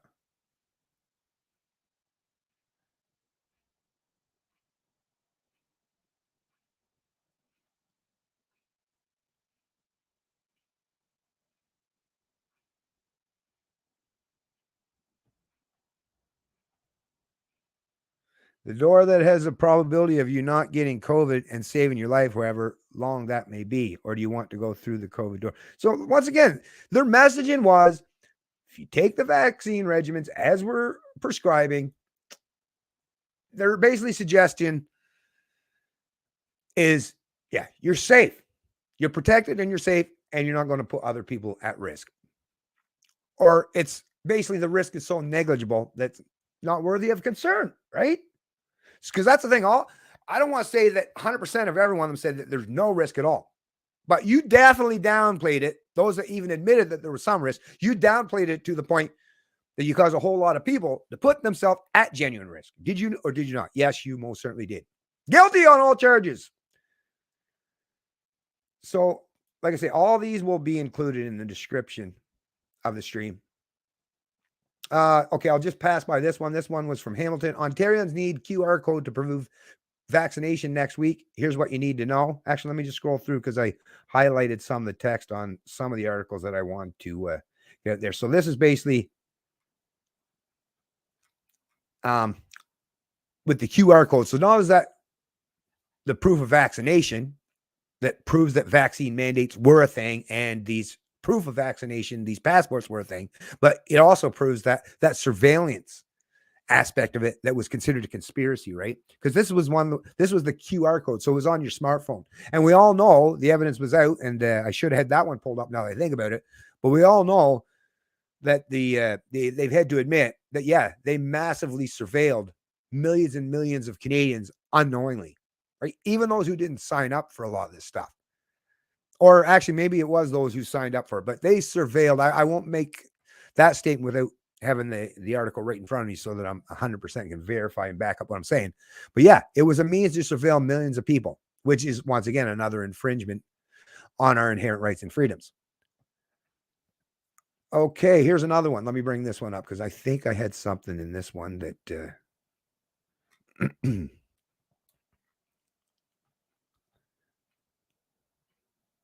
okay, wait now. Here, actually, maybe I'll bring this one up just for the heck of it.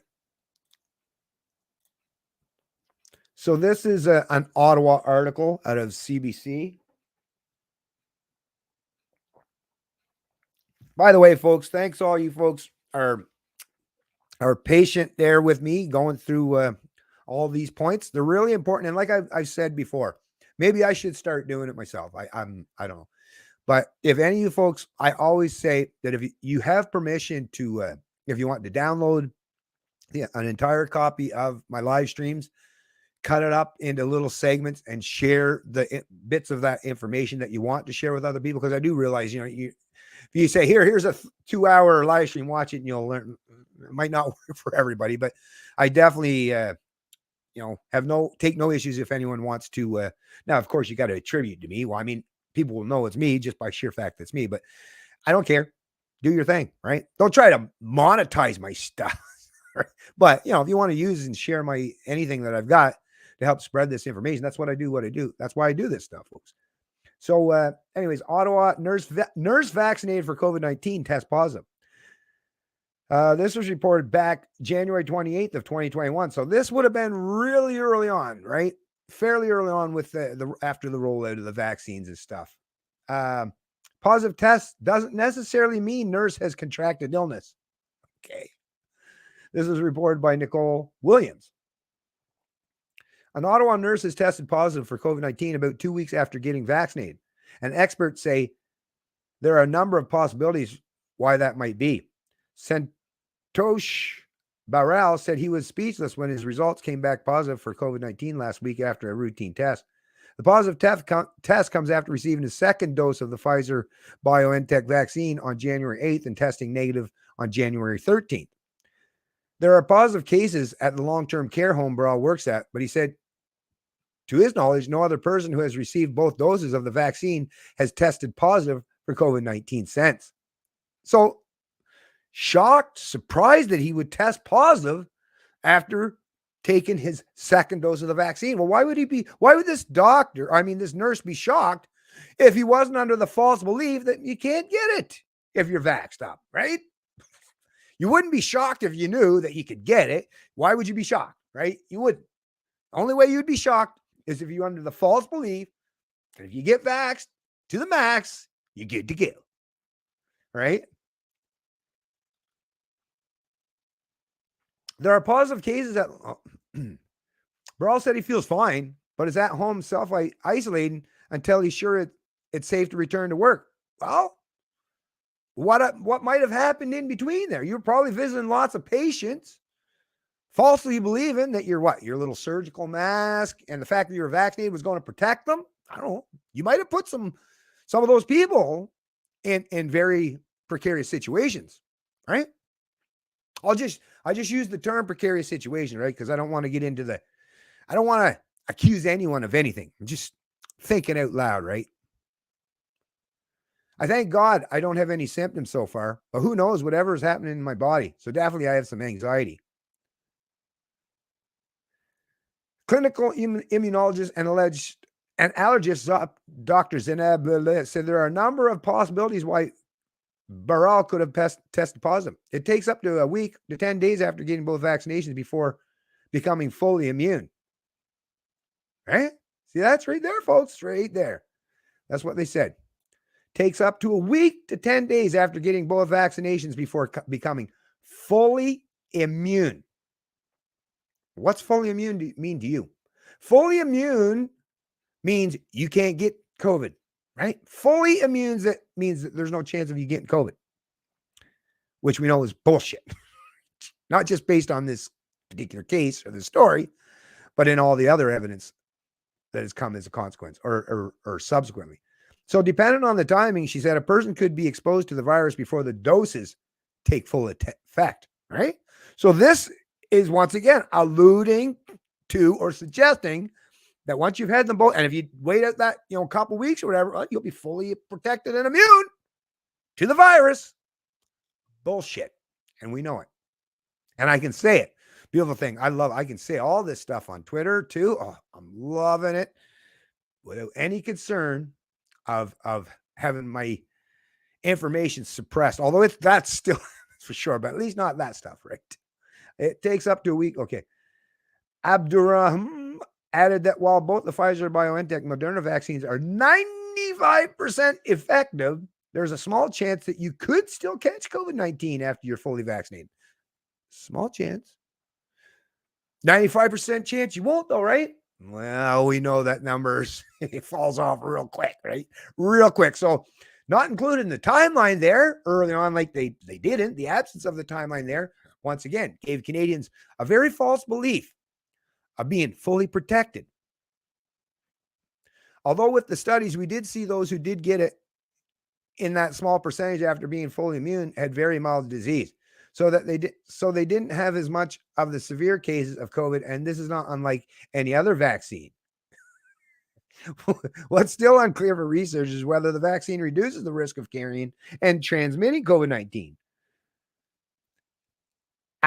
So even there, they're saying what's still unclear for researchers is whether the vaccine reduces the risk of carrying and transmitting. They're not even clear on it yet, right? Not even clear on it. But hey, my restrictions, my impositions, my coercion, just because. Just because someone might be immune to the disease doesn't mean they can't carry or spread it. I just can't understand why people don't trust these health experts anymore. Right? It's not like they've ever given confusing information or contradictory even. Anyways, so yeah, so I'll once again, you see all the definitely the highlighted parts, right? This is all that stuff. This is all the information that they use to try to convince Canadians to falsely believe in that, yeah, safe, effective, and you weren't going to pass it on. You weren't going to kill your grandma, unlike those unvaccinated people, right? Yeah. Here we go. This is another good one. Let me bring this one up here, folks. This is another one. Once again, I had to go back through my Facebook. Now, luckily on Facebook, although I got to find a better way so that I can get it much easier, much more readily. But if I go into my Canadian Libertarian Facebook page and then just hit the little magnifying glass and search with keywords, that's how I found some of these old articles. Because, yeah, trying to find them just by typing it into Google, everything you find on Google for the most part is all modern, updated articles. Old stuff is buried, really hard to find unless you happen to be someone like myself that kept them on your own or you're in your own places or sources where you can find them much more readily, right? Which is what I did. It's what I do. Okay, here we go. There we go. Study offers. Study offers. So here we go. This was another one. Here's a study, folks. Check out this study.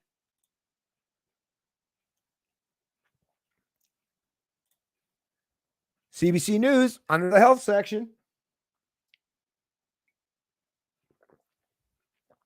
Study offers promising evidence that at least one COVID vaccine may curb virus transmission. Viral load drops for infections that occur at least 12 days after first Pfizer BioNTech dose, researchers said. This is a report by Lauren Pelly, February 10th, 2021. Real-world findings are starting to back expectations for the level of protection provided by several leading coronavirus vaccines, but there's still a burning question among scientists. Could the shots actually reduce virus transmission as well?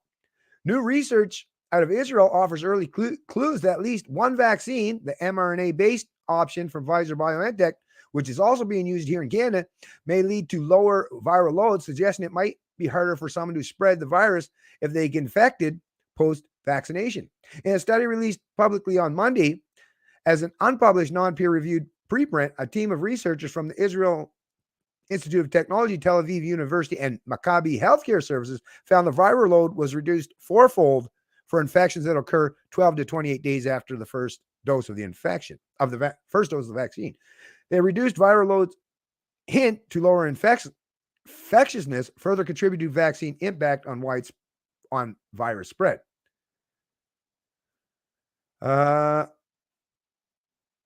Here we go. Virologist Jason Kindrichuk, an assistant professor in the Department of Medical Microbiology at the University of Manitoba, said it's been a waiting game to figure out whether the protection from illness offered by mRNA vaccines might also curb transmission, a key tool for winding down the pandemic.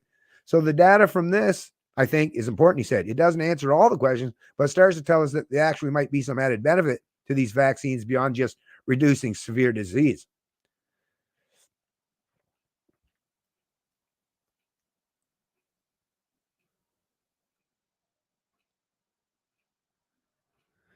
So it's just talking about less likely here, significantly reduced viral loads. This is from 29. Standard polymerase chain reaction test for COVID-19 identify the viral infection by amplifying the virus. Multiple rounds of amplification may be required. Okay, so we got to get down here a little further yet. Looking for the part here.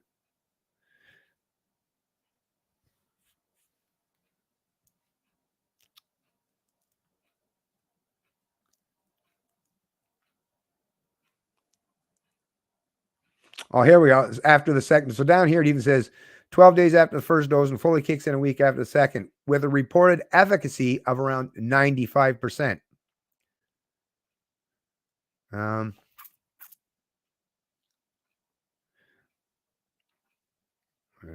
Did I get to that? No, okay. All right, so there was another, like I say, I got lots of articles to cover, so I'm trying to move on. Okay. Oh, this is another one with an outbreak in COVID-19 in BC care homes where 82% of residents were already vaccinated. So anyways, that'll be linked as well. Okay. Here we go.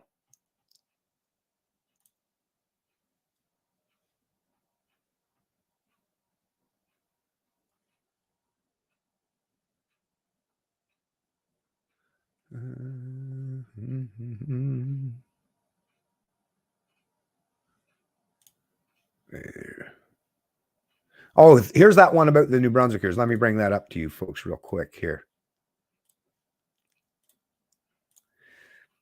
So this one, here's an article. This is a new article, actually, and it's out of New Brunswick, CBC News. More than 1,000 New Brunswickers report adverse reactions to COVID-19 vaccines. Of those, more than 300 considered serious, says Department of Health. Now, this is early on, and only the ones that are being reported. So we definitely know the numbers are going to be much higher than this. Bobby Joe McKinnon, who it's being reported by January 28th, 2023. More than 1,000 New Brunswickers have had an adverse reaction after getting the COVID-19 vaccine, and more than a quarter of them were considered serious, according to the Department of Health. A total of more than 2 million vaccines have been administered in the province, putting the incidence rate of roughly 0.06%. Spokesperson Adam Bowie did not provide any information about the nature of the reactions, but the Public Health Agency of Canada defines an adverse event as any untoward medical occurrence which follows immunization. It isn't necessarily causally related to the vaccine. Okay. The adverse events may be any unfavorable or unintended sign. So this is just the adverse events. So skin rash, abnormal laboratory findings, symptom, disease. If the event's considered serious, it is a result of death, is life-threatening, such as an anaphylaxis, a severe allergic reaction, requires inpatient hospitalization or prolongation of existing hospitalization, results in persistence or significant disability, incapacity, results in a congenital anomaly or a birth defect. So that's what it's considered to be severe, right? And who wants to be stuck with any of that stuff, especially when one of them is considered death? Yeah, it's pretty severe.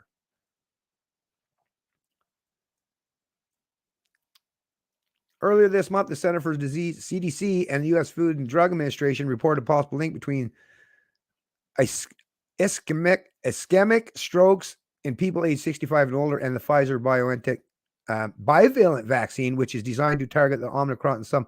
So the Lewis bivalent apparently has the potential or a possible link between taking it and having a stroke. Ischemic stroke occurs when the blood flow to the brain is interrupted or reduced by a blockage or clot. This prevents the brain tissue from getting the oxygen. Anyways, they're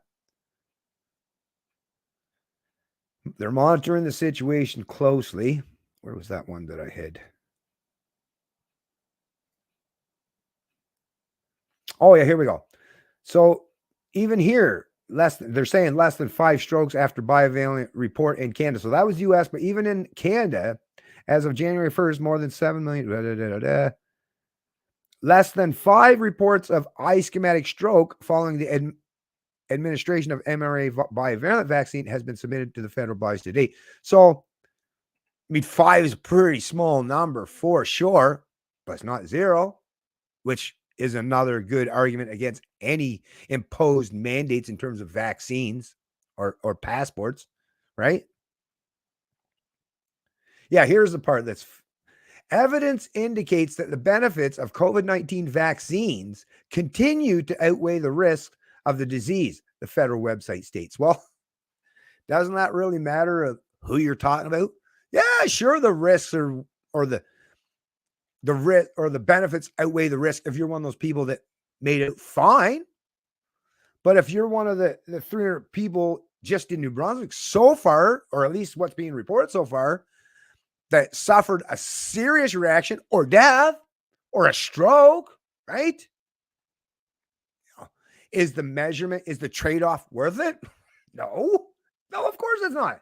Which is why you should, every one of us, be respected. Your bodily autonomy and your personal choice should be respected. All right. Let me just bring that one up. But yeah, so we're already seeing, like I say, folks, that, and this is early on, these kind of events are just starting to trickle out. But we definitely know, like the long term stuff, we're not even nowhere near knowing the long term effects, but that will come. That will come. Oh, and this is I won't bother to go and read it, but this is just an article from the Globe and Mail. It's a headline: Ontario hospitals transfer patients to long-term care to free up beds for COVID patients. This was published back in April 22nd, 2021. So, a lot of patients were taken from hospitals and transferred to those long-term care facilities, right? And we know that happened early on. And we also know that those long-term care facilities were a major source of the outbreaks as well, right? So I don't know whether you can tie that all in completely together and tie it up nice and neatly with a bow. I don't know about that. But hey, food for thought, points to ponder. Okay.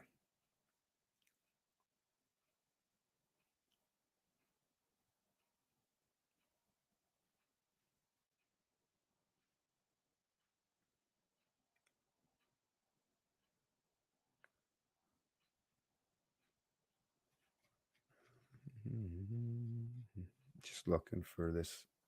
Got another article up here.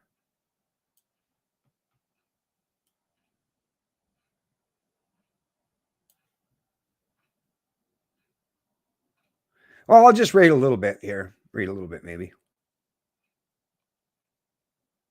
Yeah, we're going to definitely have to. I'm just going to have to read a little bit of this because, once again, it gives us a general idea of what they were saying early on, right?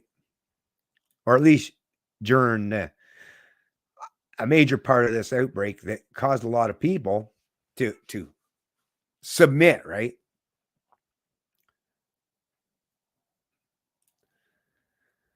So, and this was reported. This is a Canada Press, Nicole Ireland, November 21st, 2020. So this is quite a while ago. November 21st. This was before the vaccines were even out. What you need to know as we get closer to a COVID-19 vaccine, the potential for a vaccine brings with it hope that the pandemic will end, but naturally raises questions.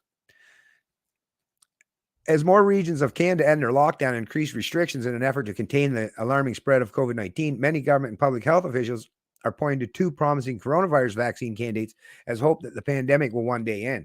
Over the last weeks, both Pfizer and Moderna announced that their respective vaccines appeared to be 95% effective in phase 3 clinical trials. They are two of the 7 manufacturers with whom Canada has signed purchasing deals for millions of doses each. Dr. Howard Yon, the country's deputy chief public health officer, has said that if the vaccines are approved by Health Canada, he hopes the majority of Canadians could be vaccinated by the end of 2021. But amid the optimism, a new vaccine naturally raises lots of questions, from how it works to how will it get in the country, to who will get it first in the country of more than 35 million people. Here's some answers to this question. So once again, they're already touting, before they even came out, the fact that and we all heard about the 95% effectiveness, right?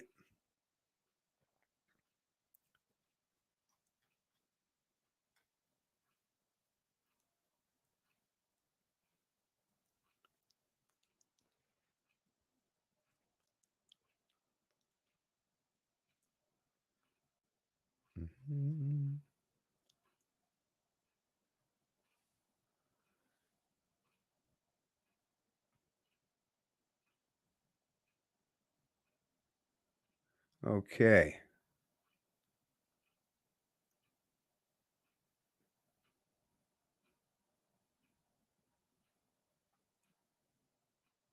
So here we go. Here we go. So even here they're saying there are many vaccine. Okay. However, Saxinger is encouraged by the messenger RNA technology in the Pfizer and Moderna vaccines. mRNA vaccines basically are designed to give your own cells a code to make the virus spike protein so your immune system really sees it in a way that mimics natural infections, he said. This should increase the likelihood of good long-term response. Well, I mean, based on reading that, it would suggest that natural infection will give you that long-term response. Although, as we know now, right, they didn't know this stuff earlier on, but we know now that is not a long-term response. It's quite a short term, 6 months or less.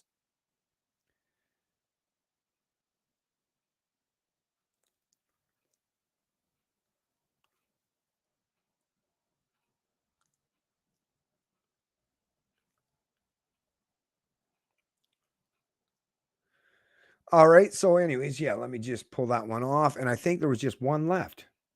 Yeah. Yeah. I think it probably saved the best for last. Did I? Anyways, yeah, I think I just got one article left here to cover. Is this the one? Yeah, this is the one here.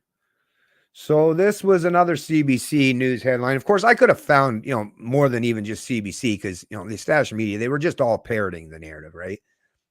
This is a health section, of course. Moderna, Pfizer, BioNTech vaccines have been approved in Canada. Here's what you need to know about them. So this is now that it was approved.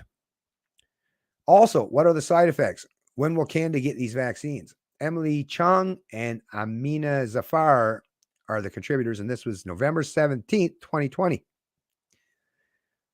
Two COVID-19 vaccines have been approved for use in Canada. The first vaccine, co-developed by Pfizer and BioNTech, was approved by Health Canada on December 9th, and the first shots were delivered in Quebec and Ontario on December 14th.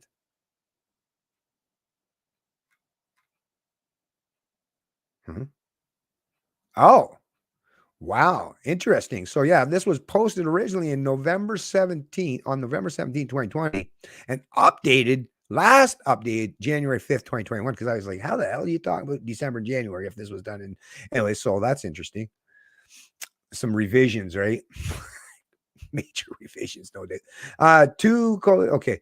The first vaccine, okay. Health Canada announced Moderna's vaccine was approved on December 23rd after a thorough independent review of the evidence on safety, efficacy, and quality requirements, officials said in a release. The two vaccines are among several that have been pre-ordered by the Canadian government.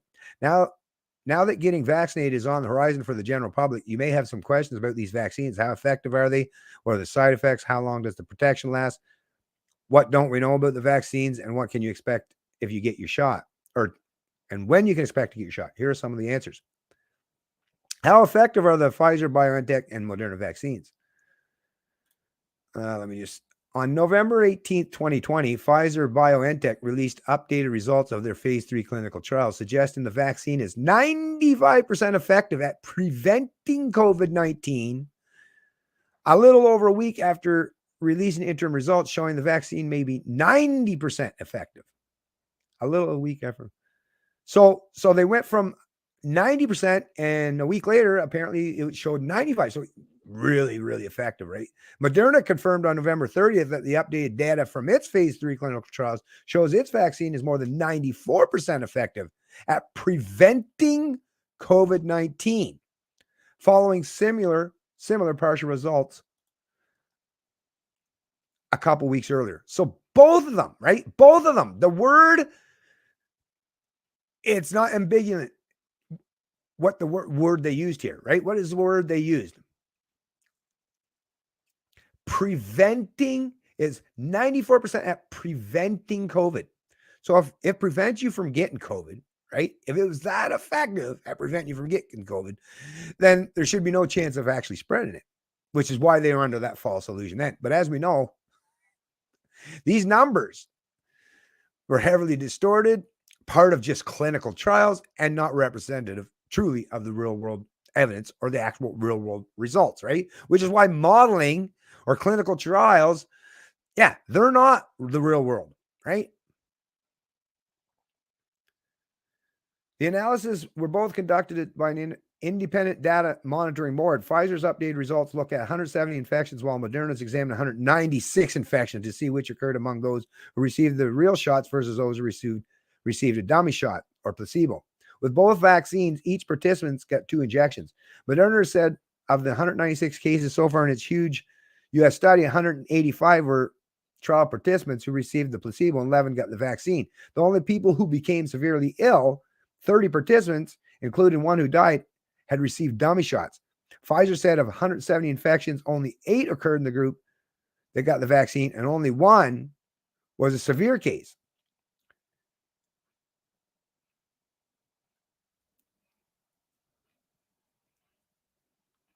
Now, was there another spot? What people haven't these vaccines been tested on? So, as we know, like pregnant people, I'm sure was another one. Where else have the vaccines? What kind of side effects?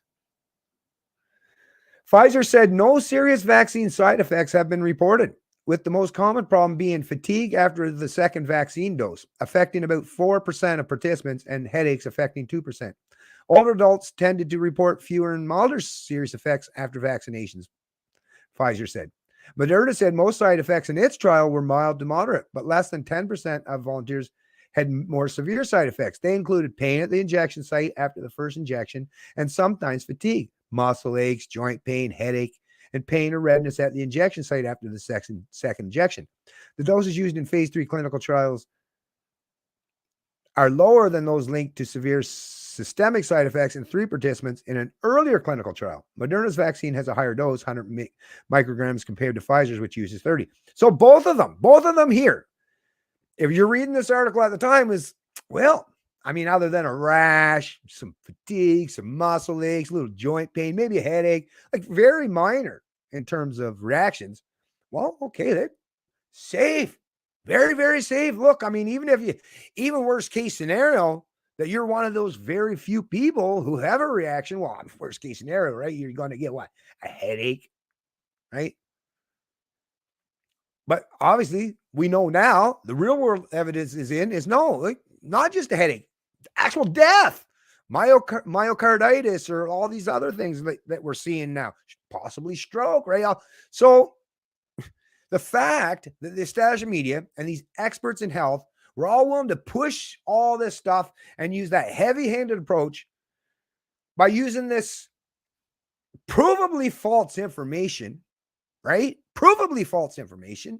Now, of course, we have the benefit of hindsight, but still, if these people didn't know this, which there's no possible way that they could have known all this with 100% certainty at the time, because we know that that's not the case, then, of course, vaccine mandates, passports, and all of those top-down restrictions and impositions on us was not based on science, as they tried to suggest and kept repeating and regurgitating time and time again earlier on, right? It's all about the science. You just got to trust the science, right? There was no science in this, folks. It was coercion. It was compulsion. It was force. And it caused a lot of harm, death, and devastation to a lot of people. And let me see, was there anything else that I specifically wanted to cover that was highlighted? I'll just scroll through this real quick, because like I say, lots of information in these, and it's really good to have this all linked in one of my modern live streams, rather than now I don't have to keep going back to an old one. But anyways, like I say, folks, I'm just going to tie this up here now. Thank you for your patience. Scroll down to the bottom here. But like I say, the proof is there. And I just want to, I had a note, so just to make sure. So facts, masks. So let me just go right now. Let me just break it down. I actually should have done this right earlier on when I first started this live stream, but I'll do it now, right? Is fact 1, masks do not prevent transmission of the virus. That is now conclusively proven to be a true statement. Fact 2, the vaccines do not prevent people from getting COVID or from transmitting to others. That now is a proven fact that cannot be denied. And once again, all the evidence is there for anyone to see. Oh, and here's another one. Actually, here was the last fact, and I do have some reference material for this included as well. I didn't quite get to it though, but it's all over the place. Just go to any of the COVID dashboards in any of the provinces and you'll see it. And you can screen capture it and download it yourself. The fully vaccinated now make up most virus-related deaths in Canada. and hospitalizations. Once again, you can look at that and see that the number, the actual raw number of people who are dying, raw number, not as a percentage of a certain age group, but actual raw numbers, the real numbers that really shouldn't matter to you or I, right? Screw the statistics, but the real raw numbers is, yeah, the majority of people who are being hospitalized or dying from COVID in 2023 or even late 2022 are those who are fully vaccinated and boosted. So, I mean, like I say, and the evidence for all that, once again, I'll include some of that down in the description as well. I mean, what else needs to be said? Those facts alone, those 3 facts alone, well, actually it was 4, right? Anyways, those facts alone completely debunk the myth, the rhetoric, and the misinformation that we were constantly inundated with by those hacks in the establishment media and these so-called experts. You just need to take the time, folks. That's really, at the end of the day, you just need to take the time to help educate and inform others regarding this stuff. Because I think if we can get enough people, just like what I try to do in terms of informing people so that their minds vacate this indoctrination of statism, right? This cult-like mindset that forces them to subject themselves and subjugate themselves to a ruling class. Well, I also, by getting as much of this information out now, even though you're probably well aware of it, as am I, but as many Canadians as we can get this information out to and spread it around to them, right? The more Canadians, then at some point in time in the future, we don't know if it's going to be climate lockdown. We don't know what potential these tyrannical central planners, what they want to do to us in the future, or what potential harms they may cause to us in the future. But once again, the more and more of our fellow citizens that know about this stuff, the better prepared we are for any subsequent, maybe, supposed outbreak or potential threat, right? Got to get as many people in our countries as humanly possible up to speed so that never again do I ever want to see something like this happen, not just in Canada, US, but freedom and liberties are inherent rights. They have to mean something, folks. And like I've said so many times before, they exist in a vacuum. Basically, they cease to exist if you have a population of people who are unwilling to defend them or knowledgeable enough to know, right from wrong properly, right? Anyways, let me just check out some of your folks' comments, and then I'm going to tie this stream up. I know I've gone 2 hours already. Sorry about that, folks. Yep. What's some arguing? Okay. All right. It's all good. It's all good. See what Mitchell's saying. Yeah, no problem, Mitchell. Have a good one, my friend. I am heading out. We'll be in touch in the near future, I assume. Have a few things to run by you in a DM. Yeah, sounds good. Sounds good. Excellent. Yeah, I got lots of stuff that I can mention to you too there, Mitchell. But yeah, let's we'll have a conversation again real soon, my friend. I see there must have been some back and forth in the comment section. Anyways, I'll just kind of move beyond that. But thanks to I see, what's this here? Tom G. Hey, Tom G. When do conspiracy theories that are found to be true stop being conspiracy theories? I know, right? And that is the question at hand. And that's one thing I will say is that label or that term, it doesn't work nearly as good as it used to, right? I even see people now that are usually like the blue pillars, right? Or just, don't pay attention to a whole lot of things. I'm even seeing more of them these days. Like, damn, them conspiracy theorists really know what they're talking about, right? Well, once again, just labeling someone a conspiracy theorist, I mean, that's just low bar stuff. So, I mean, not to suggest there aren't such thing as people who are genuine conspiracy theorists and just fucking nuts. They people definitely do exist. But at the very least nowadays, when that kind of rhetoric's being bantered around or tossed around, at least more and more people are willing to say, well, I'm not just going to reject it outright. Maybe I'll take a have a second or two and see, are they truly conspiracy theorists, or are they just someone knowledgeable and going against the narrative? All right. Because as we've seen many times, that is the case. But yeah, thanks for chiming in there, Tom G. And thanks to all you great folks who joined the stream. And I'll be doing another one there shortly. And I'm looking to set up, like I say, I got some interviews I'm going to be setting up, because I've been really kind of chomping at the bit and looking forward to getting back to doing interviews rather than me just flying solo all the time here doing my thing, as much as I do appreciate and having you folks in the chat. But yeah, I think even you folks have even mentioned you find it a little bit more engaging, entertaining when there's a couple people. And I see that's quite a popular thing these days. And plus, having someone else to bounce ideas off their head in real time, it's a great thing. It helps us all think more critically and clearly about these situations. But yeah, I got some people that I'm reaching out to, and going to have some great conversations. And like I say, stepping up my efforts and see what we can do. So thanks to all you folks. At the very least, please at least like, and if you haven't, I'm sure you probably, well, no, if you got this notification, you probably already subscribed to the channel. But, anything you can do to help, spread this information or get me a little bit more attention out there is definitely greatly appreciated. Oh, am I on this? Yeah, I'm on this side. Sorry. Let me switch this back over here. Yeah, see, I'm the guy. Usually, see, there's always some guy behind the scene that gets to do these switching around. I got to do it myself. I got to hire someone. No, I couldn't afford it. But anyways, thanks all you folks that joined the stream. Have yourself a great rest of your day and a great rest of your weekend. It's Canadian Libertarian, and I love liberty.